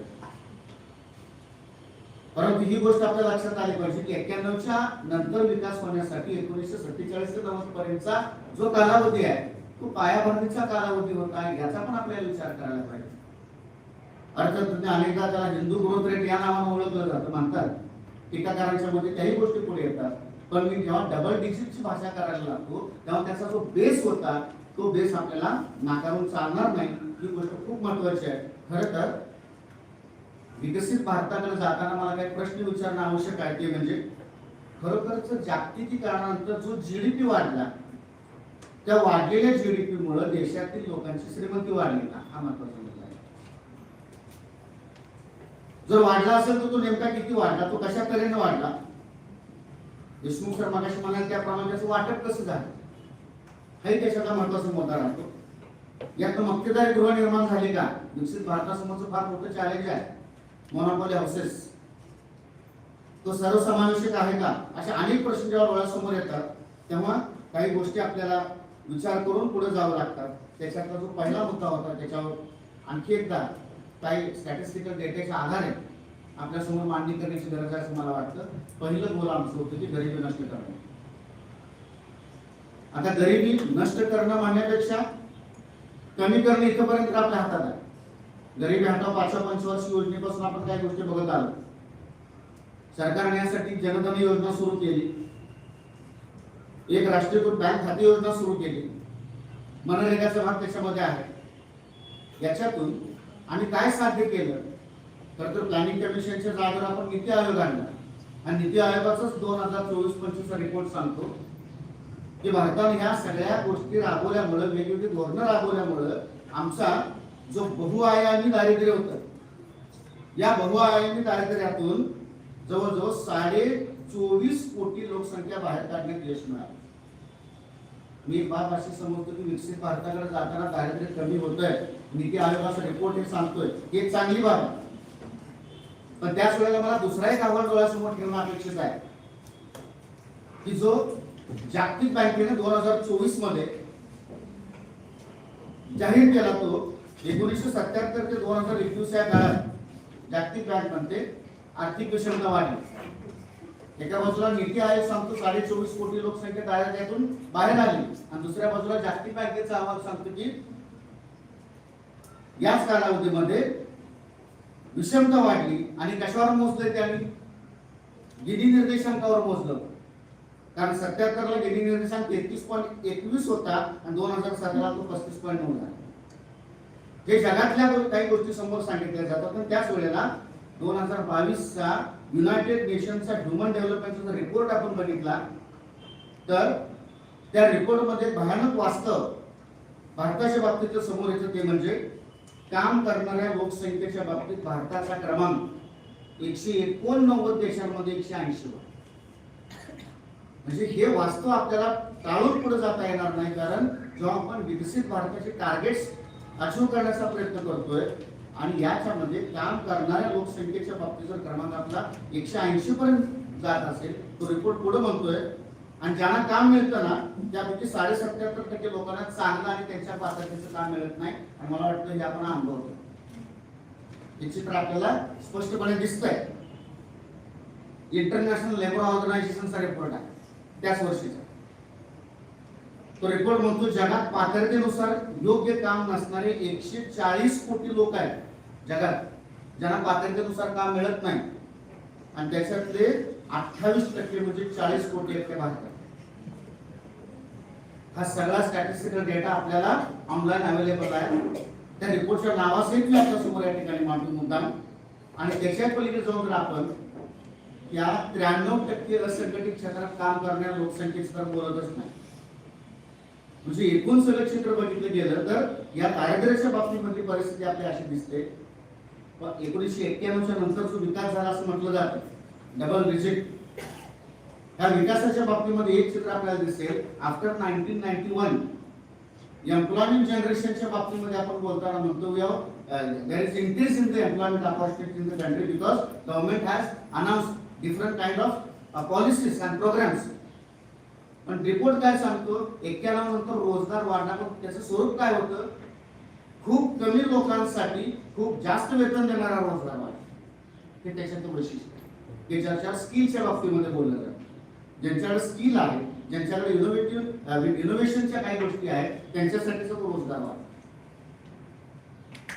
एसडीसी मधलं दुसरं जे गोल आहे ते खरं तर शून्य उपासमारीचं आहे, झिरो हंगर. आता परिचित्र आमच्याकडे असं दिसतं, या देशातील लोकसंख्येला खूप चांगल्या पद्धतीने अन्नधान्याचा पुरवठा व्हावा यासाठी आपण अन्न सुरक्षा कायदा आणतो. 2013 मध्ये तो आणला. कुपोषण कमी करण्याचा प्रयत्न आपण करतो आहोत. पण हे सगळं करत असताना एक चित्र असं दिसतं, जी एकूण लोकसंख्या, त्या एकूण लोकसंख्येमध्ये 15 ते 49 वयोगटाच्या ज्या महिला आहेत, मुद्दाम तो आकडा या ठिकाणी आपल्या समोर मांडतो. 15 ते 49 वयोगटातल्या महिलांचा 18.70% महिला असे आहेत की ज्यांचा BMI 18.5 पेक्षा कमी. हे कुपोषणाचं वास्तव. 5 वर्षाखालच्या दुबळ्या बालकांचं प्रमाण 31.5% आहे. आणि हे सगळं मोजमाप ज्याच्यामधून केलं जात होतं, भूकबळीचा निर्देशांक आहे 2024-25 साल, त्याच्यामध्ये आपण 127 देशामध्ये 105 होतो. वर्ल्ड हॅपीनेस इंडेक्स मध्ये परत आपण खाली आहोत. खरं तर हे आकडे समोर बघताना असं वाटतं, अन्न सुरक्षा कायदा आणला, अन्नधान्याचं उत्पादन वाढलं गेलं, पण दुसऱ्या बाजूला अन्नधान्याच्या नासाडीच्या बाबतीमध्ये आपण फारसं बोलत नाही. गोदामांमधून उंदीर आणि घुशी लागून खराब होणारे जे अन्नधान्य आहे त्याच्या बाबतीमध्ये आपण फारसा विचार करत नाही. आज अर्थतज्ञांमधून एका गोष्टीची मागणी होते, we don't want food security, we want secure food. याची मागणी आज होताना फूड सिक्युरिटी पेक्षा आज आपल्याला सेक्युअर फूड ही गोष्ट अपेक्षित आहे. विकसित भारताकडे बघत असताना आपल्याला या गोष्टी बघितल्या गेल्या पाहिजेत. तिसरा एक महत्त्वाचा पॅरामीटर आहे आरोग्य आणि लोककल्याण. आरोग्यावर पण आता आपण बोलतो. मला वाटतं कालच्याच अंदाजपत्रकामध्ये आरोग्यावर काही वेगवेगळ्या योजना भारत सरकारने जाहीर केलेल्या आहेत. आरोग्याच्या बाबतीत वास्तव जर आपल्या समोर मांडलं, मग या टार्गेट जात असताना सगळ्यात मोठं चॅलेंज कोणतं आहे हे आपल्या लक्षात येईल. आपल्याकडे 2018 आयुष्यमान भारत योजना आहे, एक खूप चांगला उपक्रम. त्याच्यानुसार लोकांचं आरोग्य सुधारण्यासाठी त्याचा फायदा झाला. ज्यात 500 दशलक्ष पेक्षा जास्त असुरक्षित नागरिकांना विम्याचं संरक्षण मिळालं. माता आणि बाल आरोग्यावर लक्ष केंद्रित केलं. जननी सुरक्षा योजना आपल्याकडे आली.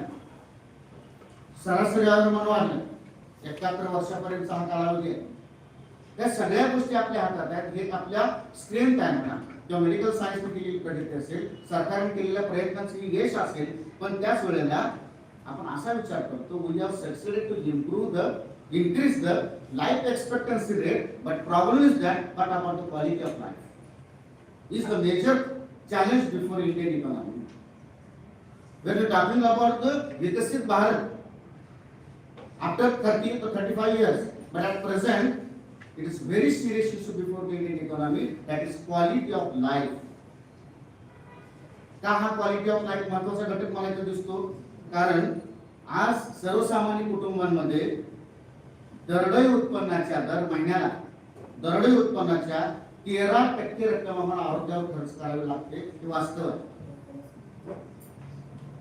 10,000 लोकसंख्येच्या मागे आरोग्य सेवकांचं प्रमाण फक्त 49 आहे. ज्याला आपण कम्युनिटी हेल्थ सेंटर्स म्हणतो, त्याच्यामध्ये सर्जन, फिजिशियन्स असतील, पेडियाट्रिक्स असतील, गायनेकॉलॉजिस्ट असतील, यांची आज 2026च्या जानेवारीत 70% पद रिक्त आहे. हे आताच स्टॅटिस्टिक्स आहे. 2050 मध्ये जगातला सगळ्यात जास्त मधुमेह पेशंट असणारा देश भारत असेल, अशा पद्धतीचं एक प्रेडिक्शन आहे. एक फक्त उदाहरण तुम्हाला एकाच रोगाच्या बाबतीत तुम्ही पुढे मांडतो. कॅन्सर, याच्यावर आज फार सिरियसली बोललं जात आहे. सरकारच्या पातळीवर पण त्याच्यावर खूप प्रयत्न सुरू आहे. 1 लाख व्यक्तींच्या मागे 100.4, आपण 100 पकडूया, 1 लाख व्यक्तींच्या पाठीमध्ये 100 व्यक्ती कॅन्सरग्रस्त आहेत. आरोग्यावर खर्च करत असताना सरकारनं आता सुद्धा कालच्या बजेटमध्ये पण सांगितलं, जास्तीत जास्त मेजर सर्जरीज, सुप्रा मेजर सर्जरीज आणि सरकारी दवाखान्यांमधून किंवा सरकारच्या योजनांमधून लोकांना मोफत करू.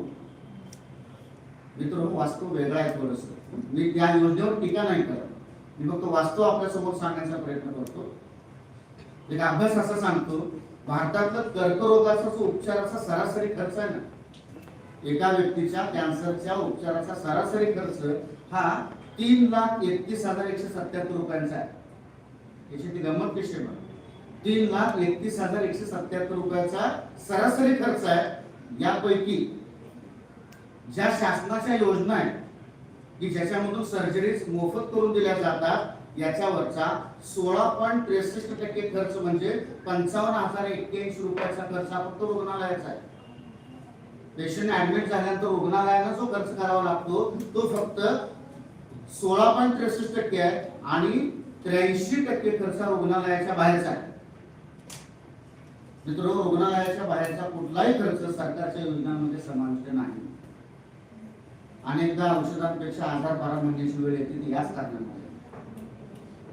कारण जर क्वालिटी ऑफ लाईफ जर आमचं अशा पद्धतीचं पुढे जात असेल तर आपण रुग्णालयामध्ये शस्त्रक्रिया मोफत दिल्या, पण रुग्णाच्या बाहेरची जी औषधं घ्यावी लागतात, जे इंजेक्शन्स घ्यावे लागतात, ज्या तपासण्या करून आणाव्या लागतात, त्याच्यासाठीच्या पैशाची व्यवस्था त्या सर्वसामान्य कुटुंबांकडे नाही.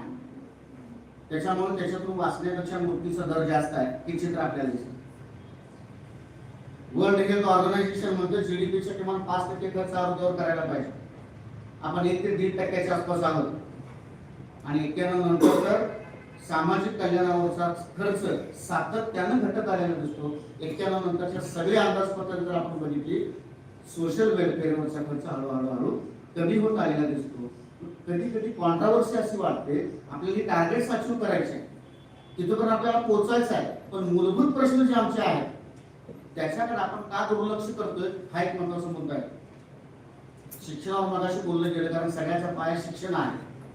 शिक्षणाच्या बाबतीतली परिस्थिती 2009 ला आपण शिक्षण हक्क कायदा आणला आणि याच्यानुसार 6 ते 14 वयोगटातल्या विद्यार्थ्यांना मोफत आणि सक्तीचे शिक्षण आपण देतो. NEP 2020 आलं, मल्टीडिसिप्लिनरी ही गोष्ट आपण पुढे आणलेली आहे. खरं तर NEP मधले सगळे लोक आपण या ठिकाणी अध्यापन आणि अध्ययन करतो आहोत. टेक्नॉलॉजीचा वापर आला, डिजिटल एज्युकेशन आलं आणि या सगळ्याच्या पाठीमागचा आमचा अजेंडा काय आहे? ग्रॉस एनरोलमेंट रेशो आपल्याला वाढवायचा आहे, जो आता 28% आहे, तो 47 मध्ये आपल्याला 35 मध्ये आपल्याला 50% न्यायचा आहे. NEPचे टार्गेट आहे. आता ग्रॉस एनरोलमेंट रेशो वाढवत असताना याच्या समोरची जे आव्हान आहे त्याच्यावर सुद्धा आपण इथे विचार करणं अपेक्षित आहे. कारण GR वाढत असताना विविध प्रदेश असतील, समुदाय असतील, लिंगांमधलं शैक्षणिक प्रवेश असेल किंवा गुणवत्तेतली असमानता आहे, त्याच्यात सगळ्यात महत्त्वाचा मुद्दा येतो. हायर एज्युकेशन मध्ये आज ज्याच्यावर का माहित नाही, पूर्ण दुर्लक्ष जातं. तर मॅडम, आपण या शिक्षण क्षेत्रामध्ये आता प्राचार्य म्हणून काम करतो आहात. CHPचा प्रश्न त्या देशाचा सगळ्यात मोठा प्रश्न. एका बाजूला GR वाढवण्याचा आपण प्रयत्न करतो, जास्तीत जास्त विद्यार्थी पुढे आले गेले पाहिजे. 18,000 सरकारी शाळा 1 वर्षात गेल्या बंद झाल्या. महाराष्ट्रातल्या सरकारी शाळा 3,500 गेल्या वर्षाचा आकडा आहे. एका बाजूला सरकारी शाळा बंद होताना दिसत आहेत. धोरण त्याचं त्या बाबतीतलं आहे. एज्युकेशनच्या बाबतीतलं आमचं पॉलिसी काय आहे? सरकार एकच म्हणतं, ज्याला ज्या ठिकाणी हवी त्या ठिकाणी शाळा सुरू करावी, महाविद्यालय सुरू करावं. सरकार म्हणतं आमची अपेक्षा एकच आहे, आमच्याकडनं काय अपेक्षा करायची. या पार्श्वभूमीवर जेव्हा आपण एज्युकेशन सिस्टमकडे बघायला लागतो तेव्हा आमच्या लक्षात येतं की नेमकं कशा पद्धतीने आपण पुढे जाणार आहोत. IIT सारख्या संस्थांमध्ये 33% जागा रिक्त आज. म्हणजे शिक्षण हक्क कायदा लागू झाला तरी 42% मुलांना प्राथमिक शिक्षण पूर्ण व्हायच्या अगोदर शाळा सोडावी लागते. हे आत्ताचं वास्तव आहे. आणि मग ज्या कोल्हापूर नगरीमध्ये आपण आज हे नॅशनल सेमिनार होतोय, तर भारताला आदर्श द्यावा अशा पद्धतीची व्यवस्था शाहू महाराजांनी केलेली आहे. 6% पर्यंतचा खर्च या तिजोरीतला शिक्षणावर करण्याचा प्रयत्न शाहू महाराजांनी केलेला होता. कोठारी आयोगावर तेच रेकमेंडेशन पुढच्या टप्प्यामध्ये केलेलं होतं. तरी सुद्धा आकडे खूप आहेत, मी फार आकड्यांमध्ये जात नाही. काही गोष्टी आपल्याला थोडक्यात सांगून पुढे जाण्याचा प्रयत्न करतो. रिसर्चचा खर्च आमचा 1% पुढे जात नाही. डिजिटल इंडियावर आपण बोलतो आहोत. खरं तर विकसित भारतामध्ये डिजिटल इंडिया हे खूप मोठा विषय त्याच्यामधला आहे. हा डिजिटल इंडियाचं स्वप्न बाळगणाऱ्या भारतामध्ये आज 28% शाळांमध्ये कम्प्युटर्स आहेत आणि 28% शाळांमधल्या 13% शाळांमध्ये सुरू आहे. हे वास्तव. म्हणजे हे आकडे जेव्हा सरकारी आकडे जेव्हा अशा पद्धतीने पब्लिश होऊन समोर येतात, मग आपण नेमकं विकसित भारताचं स्वप्न बघत असताना हे प्रश्न कधी सोडणार आहोत. इनोव्हेशनच्या बाबतीमध्ये जर ग्लोबल इनोव्हेशन इंडेक्स बघितला तर 141 देशांमध्ये भारताचा क्रमांक 57 आहे. म्हणजे त्याही बाबतीमध्ये आपण आणखी खाली आहोत. याचा अर्थ आपल्याला अजून सुद्धा सर्वसमावेशक शिक्षणावर भर देण्याची खूप गरज आहे. त्याच्यावरचा खर्च वाढवण्याची गरज आहे. आज फार वेगाने जेव्हा प्रायव्हेट सेक्टर या सिस्टीम मध्ये एंट्री करताना दिसतं तेव्हा साधी गोष्ट आहे, प्रायव्हेट सेक्टरचा मूळ म्हणजे आम्हाला प्रायव्हेट आणि पब्लिक सेक्टर मध्ये कसं बघायचं त्याकडे सरांनी खूप छान शिकवलं होतं. आम्ही एमएला असताना private the main motive of each and every private sector is नेहमी म्हणायचे प्रॉफिट मॅक्सिमायझेशन आणि पब्लिक सेक्टरचा मोटिव्ह असायचा की तो वेलफेअर मॅक्सिमायझेशन. ह्या दोन गोष्टी स्वतंत्र आहेत. प्रायव्हेट सेक्टर जेव्हा वेगाने याच्यामध्ये एंट्री करायला लागतं तेव्हा ते काय ट्रस्ट नाही उघडत आहे. त्यांनी 100 रुपये गुंतवले, त्यांना म्हणते त्यापेक्षा जास्त मला रिटर्न मिळाले पाहिजे. They are not ready to provide a conventional education. When World Trade Organization established in the 1995, 1 January 1995, they announced that education is not a service. Education is the commodity. If education is the commodity, it means we can sell education into market with different prices. Customers are there. Who are the seller? Educational providers are the seller. This kind of situation in the market, but will be the situation of education in विकसित भारत. हा खरा प्रश्न आहे. त्याच्या तळाशी जाऊन आपल्याला बघण्याची आवश्यकता आहे असं मला वाटतं. या अनुषंगानं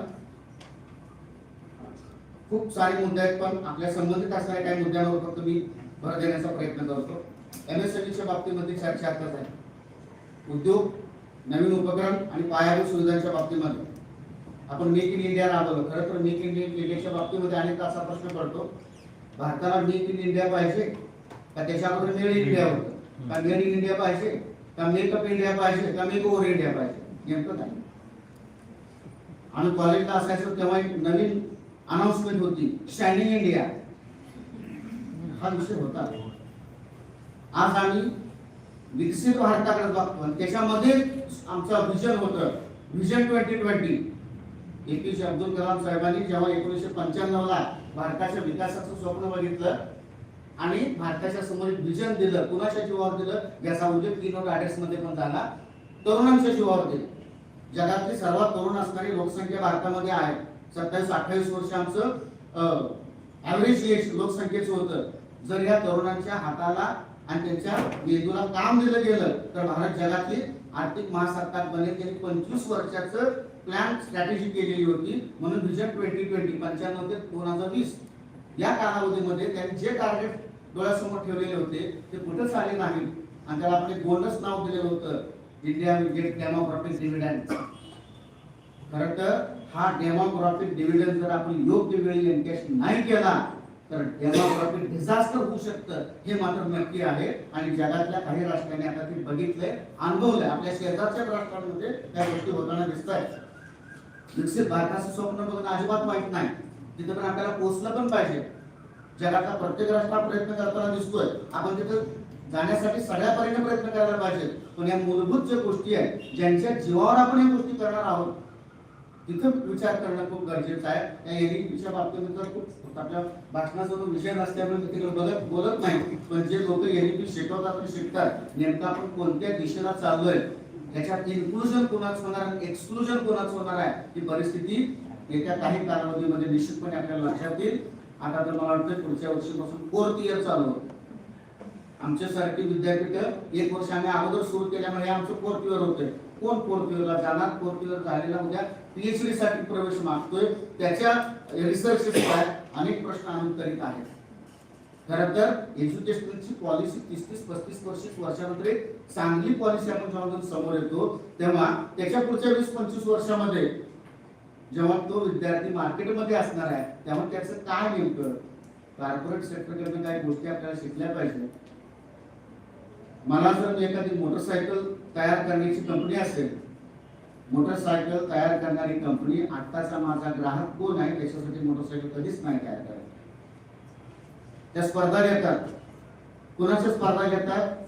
3री-4थी मध्ये असणाऱ्या विद्यार्थ्यांच्या स्पर्धा घेतात, तर त्यांना विषय देतात. माय ड्रीम बाईक, माझ्या स्वप्नातली बाईक. तो विद्यार्थी ज्या पद्धतीनं स्वप्न रंगवतो त्या पद्धतीनं तो चित्र काढतो, त्याच्यातून ते मॉडेल्स पुढे घेतात, कारण त्याचं R&D त्याच्यावर सातत्यानं काम करत असतं.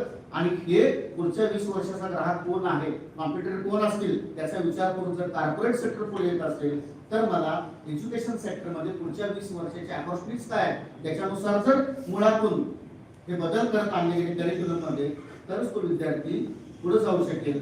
तरच आमचे स्टार्टअप सातत्यानं बोललं जातं.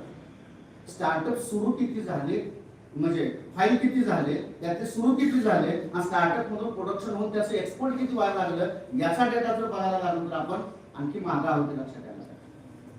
या अनुषंगाने सुद्धा विकसित भारताचा विषय खूप महत्वाचा असं मला वाटतं. कारण असमानतेच्या बाबतीमध्ये लोकसंख्येच्या वरच्या 10% लोकांना आज सुद्धा राष्ट्रीय संपत्तीच्या 57% जास्त संपत्ती आहे, आणि खालच्या 50% लोकांकडे 13% संपत्ती. हे सुद्धा चित्र आपल्याला शाश्वत विकासासाठी अत्यंत मार्ग आहे असं मला म्हणावंसं वाटतं. कारण ग्लोबल जेंडर गॅप रिपोर्ट जो आहे 2024-25 चा, तो रिपोर्ट सांगतो 156 देशांपैकी भारत 140व्या क्रमांकावर आहे. हे सुद्धा चित्र आपल्याला थोडंसं विचारात घेतलं गेलं पाहिजे. दुसऱ्या एका मुद्द्याकडे पुढे येतो मी शेतीचा. शेतीच्या बाबतीमध्ये गेल्या 6-7 योजनांमध्ये सातत्याने आम्ही म्हणतो growth rate of agriculture sector expected किती होता? 4%. ऍग्रिकल्चर सेक्टर मध्ये गुंतवणूक कमी होताना दिसते, आणि ऍग्रिकल्चर सेक्टरचा growth rate expected growth rate जास्त असताना दिसतो. हे कसं मॅच होईल? हा पहिला मुद्दा होता. जीडीपीचा वाटा 15 ते 17% आसपास आहे.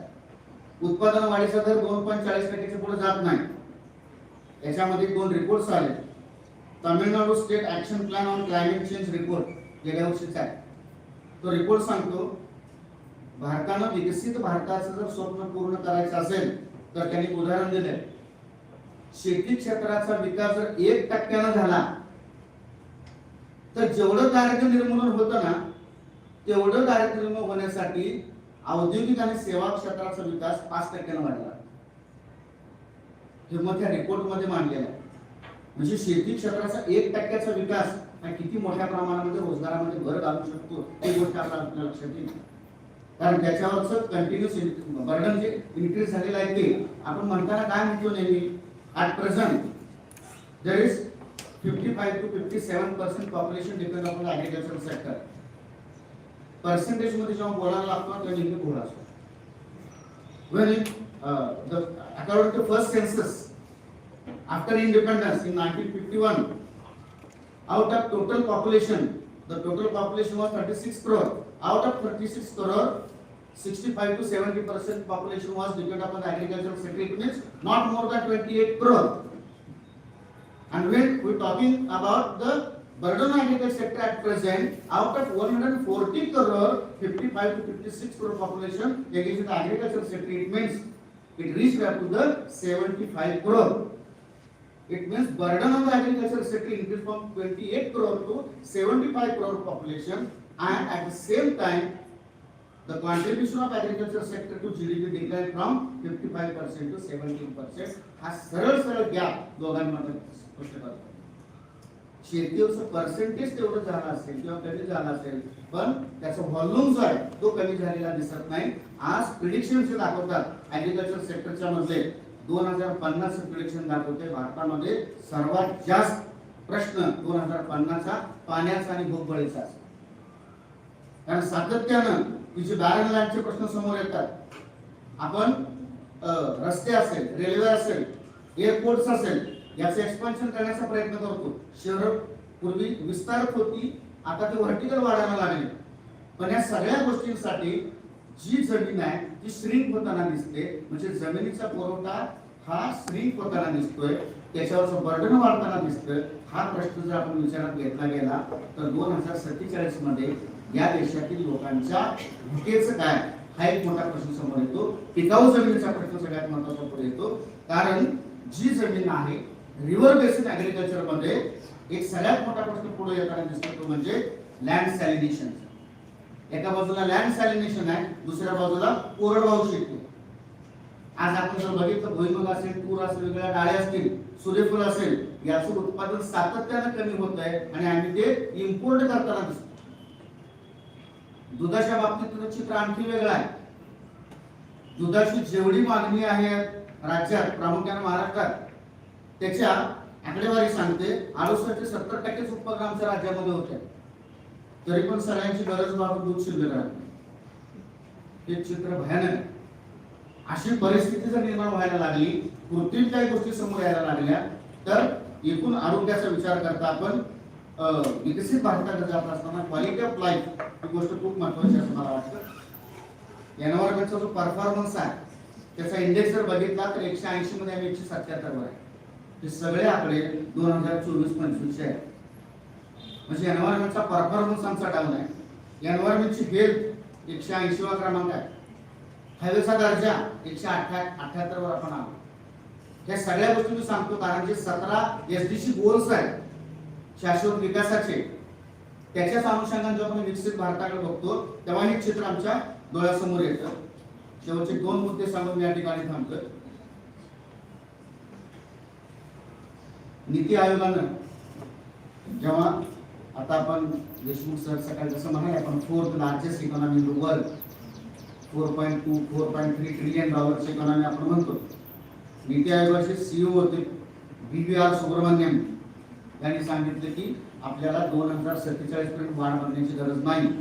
2038 ते 40 दरम्यानच भारत 30 ट्रिलियनवर पोहोचणार आहे. नंबर 1. भारताचे माजी मुख्य आर्थिक सल्लागार अरविंद सुब्रमण्यम यांचा अंदाज आहे इतके वर्ष वाढ बघण्याची गरज नाही, इतक्या वेगाने आपल्या विकासाचा दर सुरू आहे.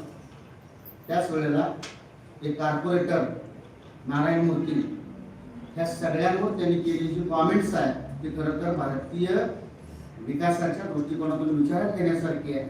ते म्हणतात 30 ट्रिलियनची इकॉनॉमी, 35 ट्रिलियनची इकॉनॉमी, ह्या सगळ्या गोष्टी बघत असताना आपण या विकासाच्या दिशेने जाताना भारताची प्रशासन व्यवस्था नाविन्यपूर्ण ठरली का पहिल्यांदा बघा.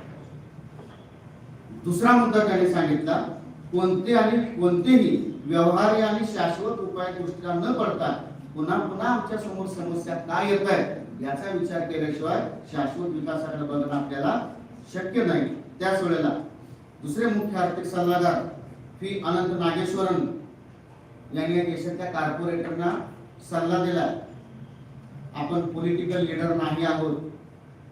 घोषणा वेगळ्या असतात, वास्तव वेगळं असतं. आपण ऍक्च्युअल सिस्टीम मध्ये पैसे गुंतवलेले आहेत. या सगळ्या घोषणा ऐकतात त्यांना 2 गोष्टी सांगितल्या. आत्मसंतुष्ट होऊ नका. नंबर 2, त्याऐवजी आंतरराष्ट्रीय बाजारपेठेमध्ये स्पर्धात्मक राहण्यासाठी आणि उत्पादकता वाढवण्यासाठी नवोपक्रमावर भर द्या, तर विकसित भारताच्या स्वप्नासाठी आपण हातभार लावू शकू. अशा पद्धतीचे चित्र आपल्याला विचारात घ्यायला पाहिजे. विद्यार्थी मित्रांनो, एकूणच विकसित भारताच्या समोरचे जे चॅलेंजेस आहेत की चॅलेंजेस बघत असताना त्याचे टार्गेट्स खूप चांगले आहेत, त्याचं व्हिजन आपण निश्चित केलेलं आहे, त्या दृष्टीने आपण स्ट्रॅटेजी पण आखत आहोत. आपले प्रयत्न सगळे सुरू आहेत, पण हे सगळं बघत असताना एक गोष्ट आपल्याला बाजूला नाही करता येत, विकसित भारत फक्त केंद्र सरकार नाही करू शकत. विकसित भारत व्हायचं असेल तर राज्यातल्या प्रत्येक घटकानं पुढे जायला पाहिजे. आज राज्यांच्या समोरचा सगळ्यात मोठा प्रश्न मला दिसतो त्यांची वाढती तूट. जरी आपण म्हणत असलो फिस्कल डिफिसिट 4.1 दरम्यान आहे आणि तेवढी राखण्यात यश मिळालं केंद्र सरकारला, पण आपण ऍक्च्युअल राज्यांची जर तूट बघायला लागलो तर आपण लक्षात येईल ते आकडे खूप मोठे आहेत. राज्यांचं कर्ज सातत्यानं वाढताना दिसतंय. पंजाब, हिमाचल प्रदेश, पश्चिम बंगाल, महाराष्ट्र सर्वात जास्त कर्ज बाजारी असणारी हे राज्य समोर दिसतात. राज्यांमध्ये आता निवडणुका सुरू आहेत. खरं तर तो विषय वेगळा आहे. निवडणुका सुरू आहेत. निवडणुकीच्या अनुषंगानं ज्या वेगवेगळ्या घोषणा केल्या जातात त्याच्यातनं अनेक राज्य अस्थिर झाले, आर्थिक अस्थिर. महाराष्ट्रामध्ये पण खूप घोषणा झाले, त्याच्यावर मतमतांतर खूप असू शकतील, पण माझं ते वैयक्तिक मत असेल, एक अर्थशास्त्राचा विद्यार्थी म्हणून जी लाडकी बहीण आहे त्या लाडकी बहिणीनं राज्य एकत्र विकासावर न जाता त्यांची कार्यक्षमता कमी होण्यासाठी मदत झाली, काम करण्याची मानसिकता कमी व्हायला लागली. कुठली लाडकी बहीण पैसे मागते हेच कळत नाही. खरं तर वास्तव आहे. दुर्दैवाची गोष्ट अशी आहे जे जिल्हे प्रगत आहेत, ज्या जिल्ह्यामध्ये सुशिक्षितचं प्रमाण जास्त आहे, ज्या जिल्ह्यामध्ये महिला रोजगारांचं प्रमाण जास्त आहे, त्या जिल्ह्यामधला लाडक्या बहिणीचा खर्च पण जास्त आहे. हे दुर्दैवानं की असं घडताना दिसतं.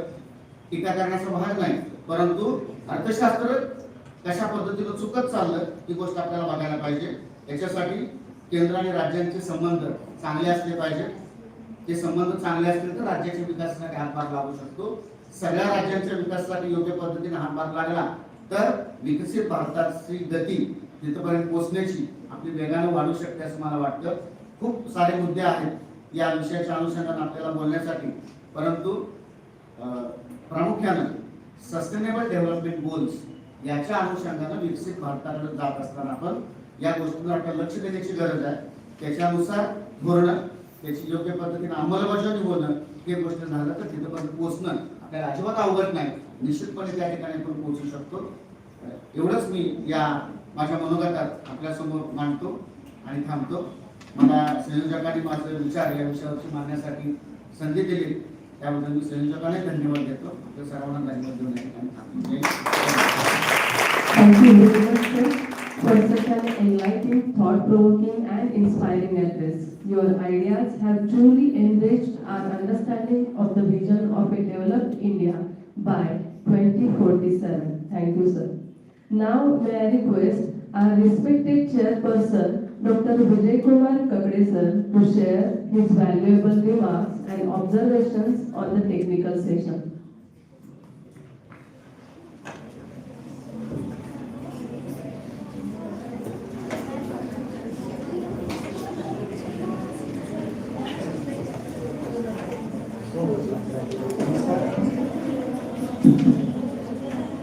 विकसित भारत 2047 हे स्वप्न अशा प्रकारे पूर्ण करता येऊ शकेल या संदर्भात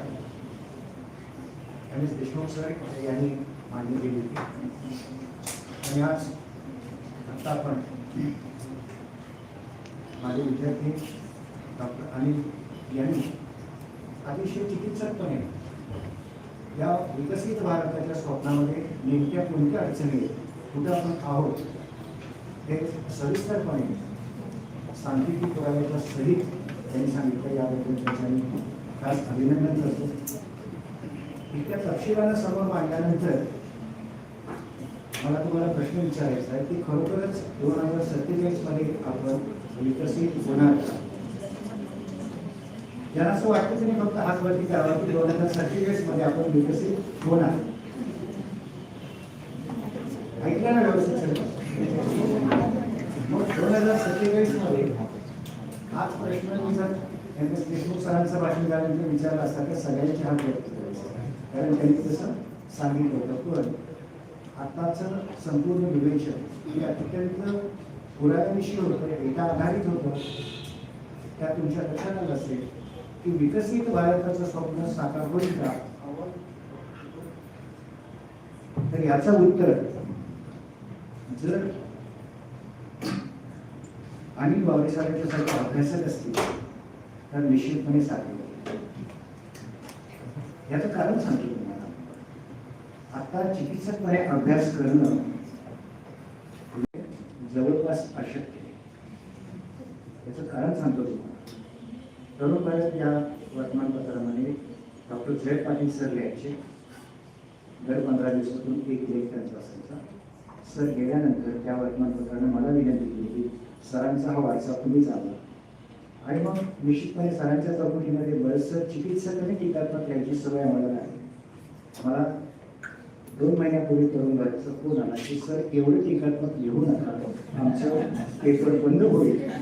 कारण प्रत्येक शब्दाचा तपासला जातो, त्यामुळं तुमची भाषा सौम्य करा, नाहीतर आम्हाला पर्यायी लेखक स्वीकारावा लागेल.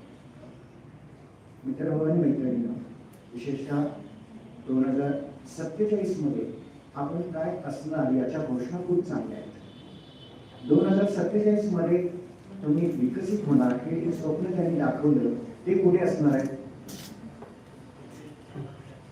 ते असणार नाही. लक्षात घ्या. 2020 मध्ये आपण विकसित होणार असं 1995 सांगितलं होतं आपल्याला. तेच वचन पुन्हा एकदा आपल्याला देत आहे, फक्त साथ बदलली नाही. 2047 ला तुम्ही नक्की असणार आहे. त्यावेळेला तुमच्या समोर परत एकदा विकसित भारत, समृद्ध भारत, स्वतंत्र भारत 3050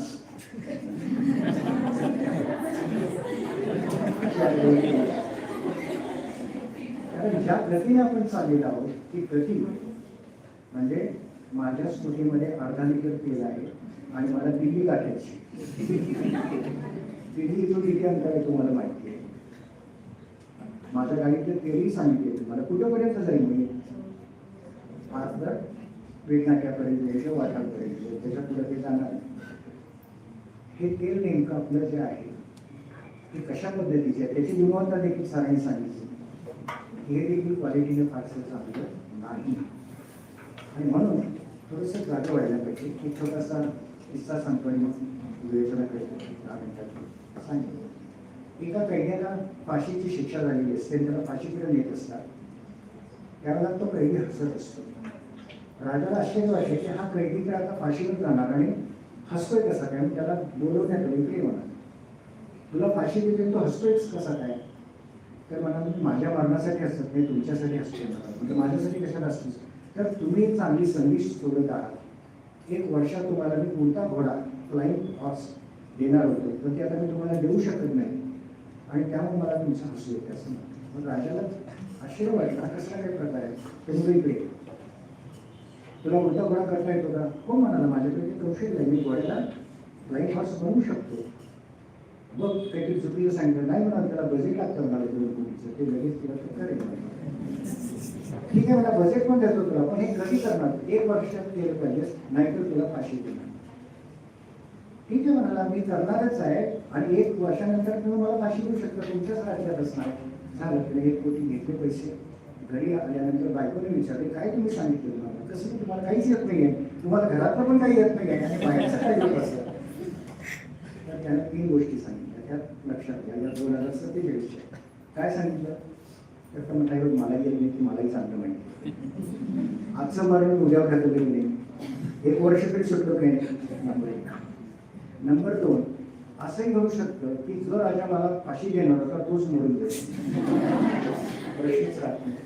नंबर 3 कदाचित मीच मरून जाईल, त्यामुळे काही प्रश्न 1 कोटी तर आले का. आणि कदाचित असंही होऊ शकते की उलटा घोडा बनवता पण येईल. तर शेवटची शक्यता म्हणजे 2047.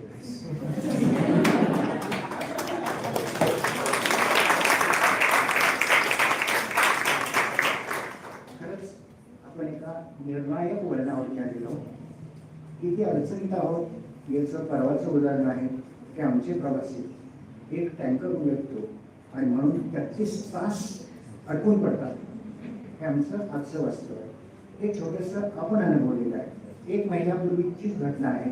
दिल्लीमध्ये एक कम्प्युटर इंजिनियर आपलं संध्याकाळचं काम आटपून नोएडाला आपल्या घरी जात असतो आणि त्याची कार इमारत बांधकामासाठी खोदलेल्या खड्ड्यामध्ये पडते आणि तो 3 तास आकांकाला ओरडत असतो की मला वाचवा. पाणी असतं तिथं आणि त्याची काही निघत नाही, तोही निघत नाही आणि तो मरण पावतो. हे आमचं इन्फ्रास्ट्रक्चरचं वास्तव आहे. शिक्षणाच्या बाबतीत काय आहे सरांनी सांगितलं. आणि एक अख्खी पिढी CGPA मध्ये गारच आहे. सगळ्या अपेक्षा, सगळ्या आकांक्षा, सगळी तयारी, नेटचे काय PhD आहे, सगळ्या पण कामच नाही. आत्ताची पिढी नीटमध्ये आहे. नीट याचा अर्थ नीटची परीक्षा ती नव्हे. मी सांगतो की नीट वेगळं आहे. Not in education, not in employment, not in training. अशी पिढी रोजगारात नाही आहे, शिक्षणात नाही आहे, प्रशिक्षणात पण नाही आहे, पण नुसतीच मोकाट फिरते. स्वतंत्र भारतातून मोकाट भारताकडे आपण निघालो, जे फार धोकादायक आहे. आणि तिकडे जात असताना चित्र मात्र अत्यंत गोंडस दाखवलं जातं. मीडिया सगळा तुमचा जो आहे तो एका विशिष्ट कारणासाठी वापरला जातो. त्याच्या तपशिलात मी जात नाही, केला सुरक्षितेच्या दृष्टीनं सोपं नाही. हे वास्तव आहे की प्रत्येक वेळेला इथं सुदैवाने मॅडमने सांगितले नाही, पण जिथे जिथे व्यासपीठात उभं होतं तर पहिली सूचना असते की सरकारच्या विरोधात ते आधीच बोलतात. तुमची कशी ख्याती आहे, तुमच्यावरती आम्हाला थोडीशी माहिती आहे, त्यामुळे तुम्ही थोडंसं सांभाळून बोला असं सांगितलं होतं. पण मित्र हो, हे असं फार सांभाळत गेलं तर पुढं काही सांभाळू शकतो. वास्तव अत्यंत भयानक आहे. आणि सरांनी म्हटलं त्याप्रमाणे आज तरुण भारत जो सांगितला जातो, जो डेमोग्राफिक डिव्हिडंड सांगितला, तो डेमोग्राफिक डिझास्टर आपण अनुभवतोय. हा डिझास्टर अनेक पद्धतीचा. हा चेक होता आपला, आपण एनकॅश केला नाही. एखादा चेक तुम्ही बँकेत भरला नाही तर काय होतं, तर चेक डेट होतं. तसं झालेलं आहे आता. आणि इथून पुढं ही सगळी अशी उत्पन्न नसलेली, बेरोजगार असणारी आजची तरुण आणखी 20 वर्षांनी सिनियर सिटीजन असणार. 80% सिनियर सिटीजन आज सुद्धा कुठल्याही प्रकारचा उत्पन्नाचा आधार नसलेली आहे. ती मुलावर आधारित, मुली कुटुंब या व्यवस्थेकडे आशेने बघतात. पण त्यांची परिस्थिती बिघडत असेल तर ते काय करणार. आणि म्हणून भविष्यकाळात येणारा अंधार हा अतिशय महत्त्वाचा आणि मोठा आहे. याच्याकडे आपण लक्ष दिलं पाहिजे. प्रश्न असा की हे सगळं मग असं इतकं अंधारमय असेल तर मग आम्ही काय करायचं. तर मित्रांनो, जेव्हा खूप अंधार असतो त्यानंतर लवकरच पहाट होत असते. त्यामुळे आपण अशी अपेक्षा करू की अजून थोडासा अंधार वाढू दे, म्हणजे निदान पहाट लवकर किंवा आपण त्याच्याजवळ जाऊ. सरांनी जे आकडेवारी दिली ती तुमच्या डोळ्यामध्ये अंजन घालणारी होती, डोळे उघडणारा कारणीभूत ठरणारी होती. आणि त्याच पार्श्वभूमीवरती जर आपण बघितलं तर आपल्या शेजारचं राष्ट्र यांच्यावर आपण स्पर्धा करतो ते चीन, त्यांचंही स्वप्न आहे बरं का. आपण 2047 म्हणतो, ते 2049 म्हणतो. कारण त्यांची 100 वर्ष कमीच पाठीची 2049 पूर्ण होत आहे. त्यांचंही स्वप्न आहे. आणि ते म्हणतात की शेंगझेन म्हणजे आम्हाला देखील विकसित आणि स्वायत्त व्हायचं. आता त्यांना आणखी काय व्हायचं, त्यांना जगाची अर्थव्यवस्था नियंत्रित करायची. ते करता येते स्वतःला, करण्याचा प्रश्नच नाही. त्यांच्या तुलनेमध्ये आपण जर बघितलं तर 1970 पर्यंत आपण दोघे सारखे होतो. भारत स्वतंत्र झाल्यानंतर 1970 पर्यंत पर कॅपिटल इन्कम भारताचं आणि चायनाचं जवळपास. इथनं काय प्रगती झाली, इथनं परिवर्तन कशात झालं आणि त्यांनी केलं नाही, आम्ही का केलं नाही. अनेक राष्ट्र अशी आहेत की ज्याने ठरवून निर्णायक पद्धतीने आपलं चित्र बदललं. त्या सिंगापूरचं उदाहरण, एक अत्यंत गरीब गबाळ वस्तीचा देश, पण एका व्यक्तीने ठरवलं की याचं रूपांतर करायचं, त्याने ते केलं. आणि आज तुम्हाला माहिती आहे की सिंगापूर कसं आहे. म्हणजे आंतरराष्ट्रीय विमानतळामध्ये चांदी विमानतळ सतत 12 वर्ष पहिल्या दर्जाचं विमानतळ म्हणून तिथं बोर्ड लावलेलं असतो. हे क्वालिटी नाही. आणि नेमकं इथेच आपलं बोलत पाहिजे की आपण खरं चायनाने केलं. याचं कारण असं की चायनानं ठरवलं की आमच्या देशातली युवा पिढी ही पहिल्यांदा सक्षम झाली. रिसर्च अँड डेव्हलपमेंटवरचा खर्च भरमसाठ वाढला. आजचं त्यांचं रिसर्चचं बजेट हे अमेरिकेच्या डिफेन्स बजेटपेक्षा जास्त आहे. आणि त्यामुळे जगातल्या पहिल्या 10 विद्यापीठात, पहिल्या 100 विद्यापीठात चायनाची लिस्ट मोठी असते. आपली मी सांगत नाही आपल्याला, पण पहा तात्पुरत्या पहिल्या 1000 मध्ये सुद्धा आपलं कुठलं विद्यापीठ नाही. 100 सोडूनच काय, सगळी जर्नल्स जी होतात कोट होतात ती सगळी चायनाचीच कोट होतात. चायनाने हे केलं याचं कारण असं की चायनाच्या राज्यकर्त्यांच्या हातामध्ये धमक होती. फेंगशुई हे तुमच्या घरात पण असण्याची शक्यता आहे. 3 पायाचा बेडूक वगैरे वगैरे त्यातनं संपत्ती येते असं म्हणतात. पण कुणाकडे की हा प्रश्नाचं उत्तर येत नाही. संपत्ती बेडूक विकणाऱ्याकडे येते हे त्यातलं कळतं. बेडूक त्यांच्याकडे येतो त्यांच्यात नसते. असाच प्रकार चीनमध्ये चालला होता. लोक रस्त्यावरती भविष्य विचारण्यासाठी बसत होते, आपला वेळ वाया घालवत होते. त्या राज्यकर्त्यांच्या लक्षात आल्यानंतर त्यांनी फतवा काढला की उद्यापासून असं रस्त्यावरती भविष्य विचारणारा कोणी दिसला तर त्याला तुरुंगात टाकलं जाईल. तुमचं भविष्य आणि भाकरी मान आमच्या काळातल्या कामाला देशाला कामाला होते. आणि आज देखील तिथं काय घडतं तुम्हाला कळणार पण नाही. 18 तासाचा नॉर्मल डे याचा अर्थ प्रत्येकाने 18 तास कामच करायचं. 12 तास मिनिमम, 6 तास एक्सटेंडेड अवर्स आहे. हे तिथं श्रमसंस्कृती तुम्ही म्हणा काही म्हणा शोषण म्हणा करा आपल्या परिवारात. पण हे झाल्याशिवाय देशाची विकास प्रगती होत नाही. आणि म्हणून त्यांच्या तुलनेमध्ये आपल्या सामने काय एवढी मुख्य लोकसंख्या आहे. त्यांच्या तुलनेमध्ये जर बघितलं तर त्यांनी इंडस्ट्रीयल प्रोडक्शनवरती लक्ष दिलं आणि आज काय करतात ते सगळं जगाला माहिती आहे. आणि सर्व्हिस सेक्टर निवडलं. सर्व्हिस सेक्टरमध्ये थोडीशी प्रगती आपण केली, कौतुक केलं पाहिजे. पण ते पुरेसं नाही. एकूण आपला एकच नाही, आपल्या राष्ट्राचं उत्पन्नच नाही. कसं ट्रिलियनपर्यंत गेल्या, त्यांचं 20 ट्रिलियनपर्यंत आहे. आणि म्हणून जगामध्ये इथून पुढे येणार आहे की तंत्रज्ञान येणार आहे.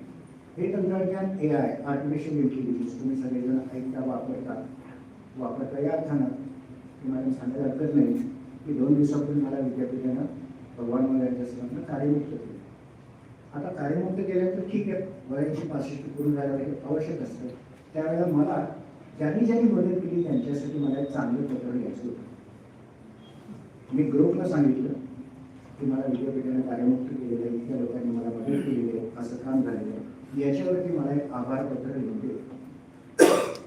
20 सेकंदात आभारपत्र तयार झालं. मी ती वाचलं, इतकं सुंदर होतं की छानच आहे म्हटलं. तरी त्यांनी खाली टीप होती, तुम्हाला आणखी काय याच्यामध्ये माणसाची नावं टाकायची असतील तर ती तुम्ही देऊ शकता. हे विस्तृत पत्र मला तयार करता येऊ शकतं, करू का?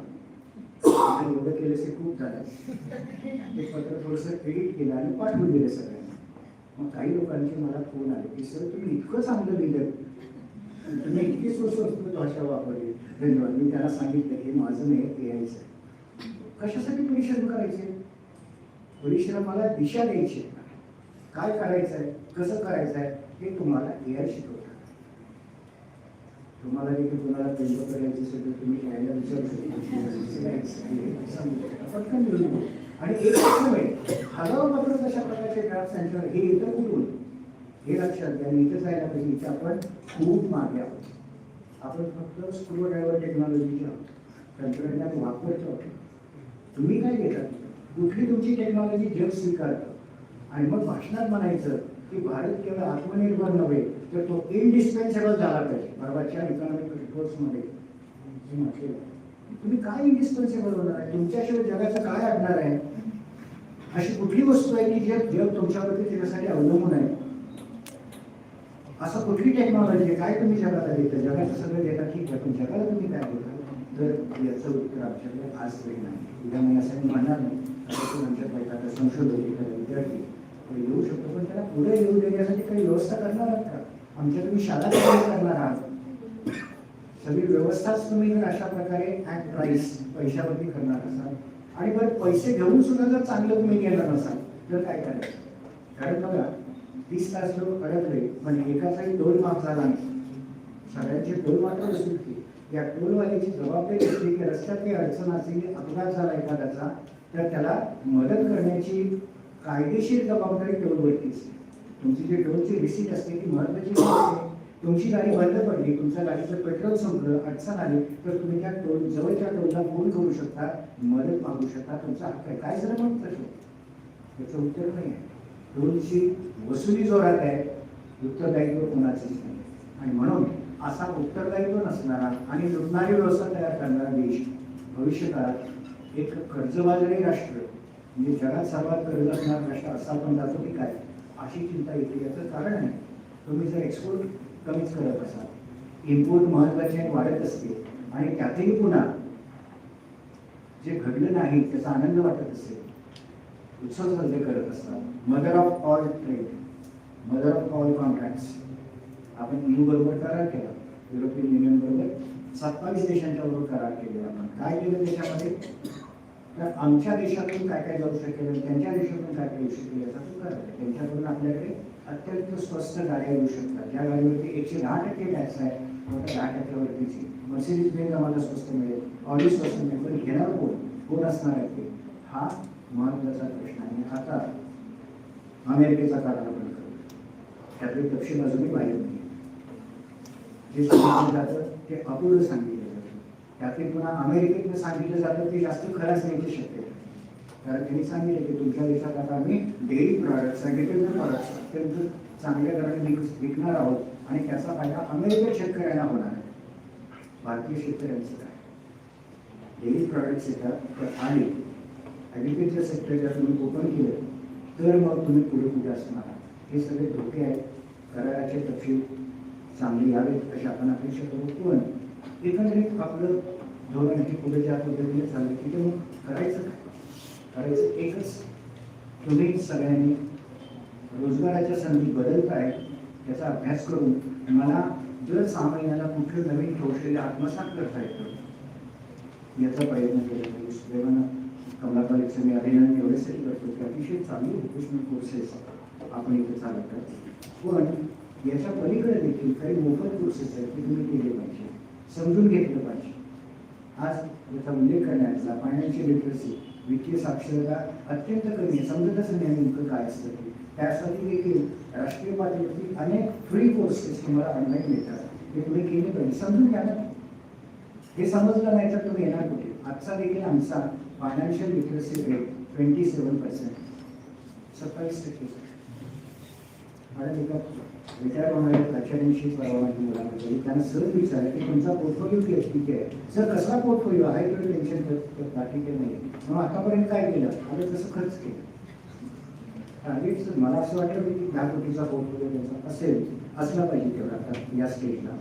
पण अशा प्रकारे निर्धन असणारे, व्यवसायाचं नियोजन, उत्पन्नाचं नियोजन न करणारे हे कुठे धोकादायक.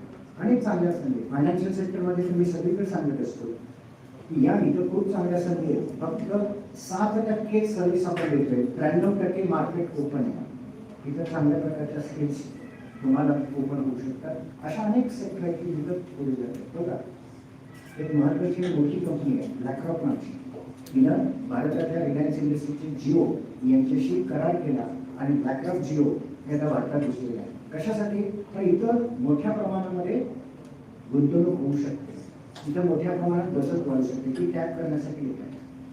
म्हणजे ही ब्लॅकरॉक कंपनी किती मोठी आहे, तर त्यांचा ॲसेट साईज हा 11 ट्रिलियनचा आहे.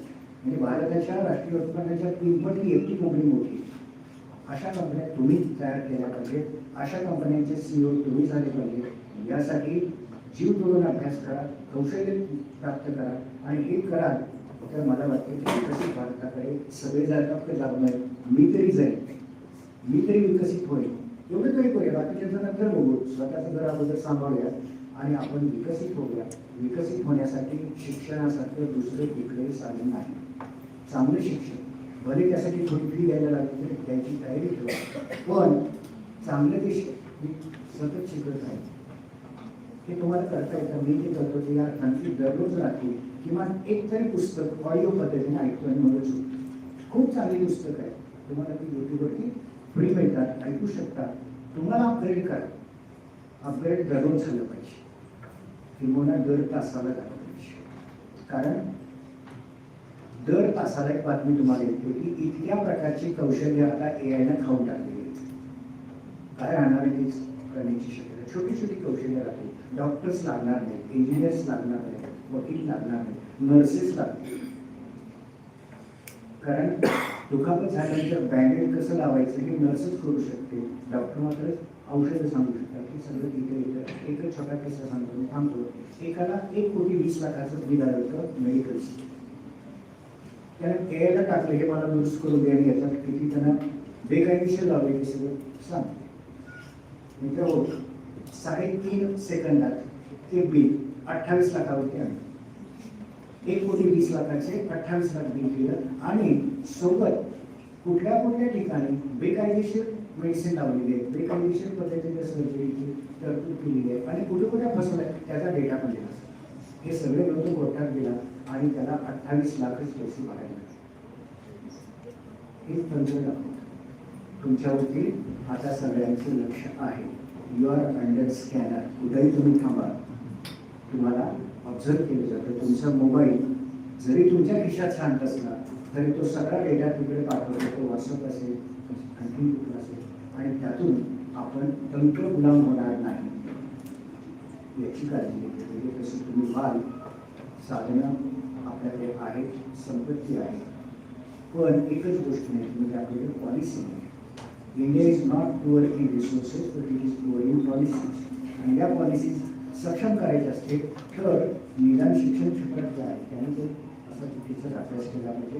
या निमित्तानं विकसित भारताची संकल्पना, विकसित भारतामध्ये येणारे अडथळे, त्यासाठी असलेल्या स्ट्रॅटेजी याच्यावरती आपण अत्यंत चिकित्सक पद्धतीनं अभ्यास करत आहात. पेपर्सही कसे आले, दुपारच्या सत्रामध्ये याच्यामध्ये खूप चांगल्या प्रकारची माहिती येऊ शकते याची मला खात्री आहे. आणि माझा विश्वास आहे की आपण विकसित होणारच. आपण होऊ शकतो, क्षमता आहे.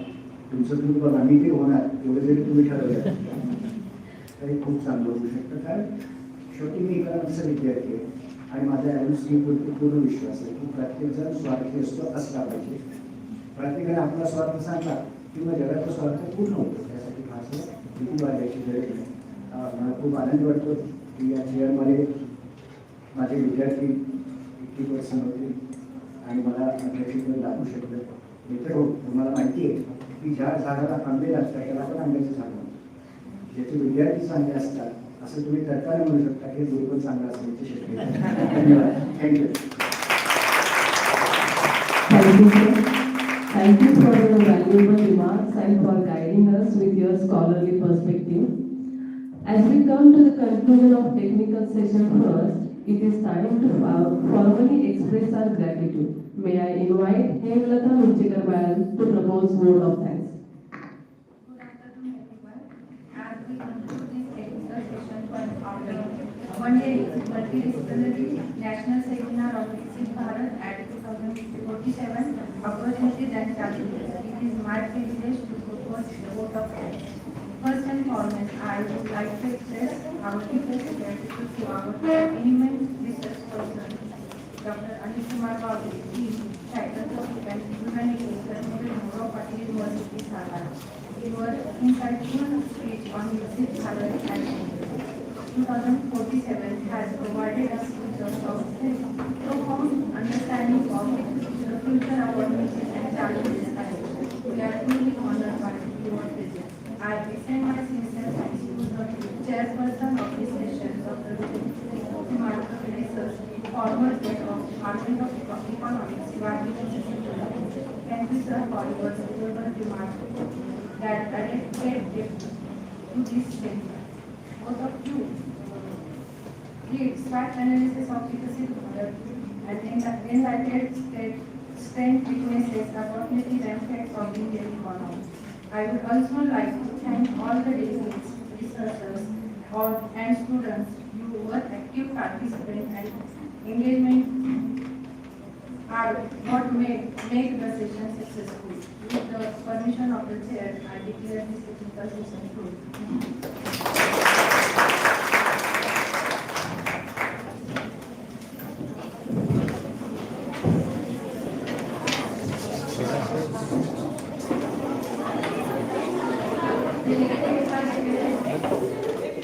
झाले ना आता नाही ना सेशन.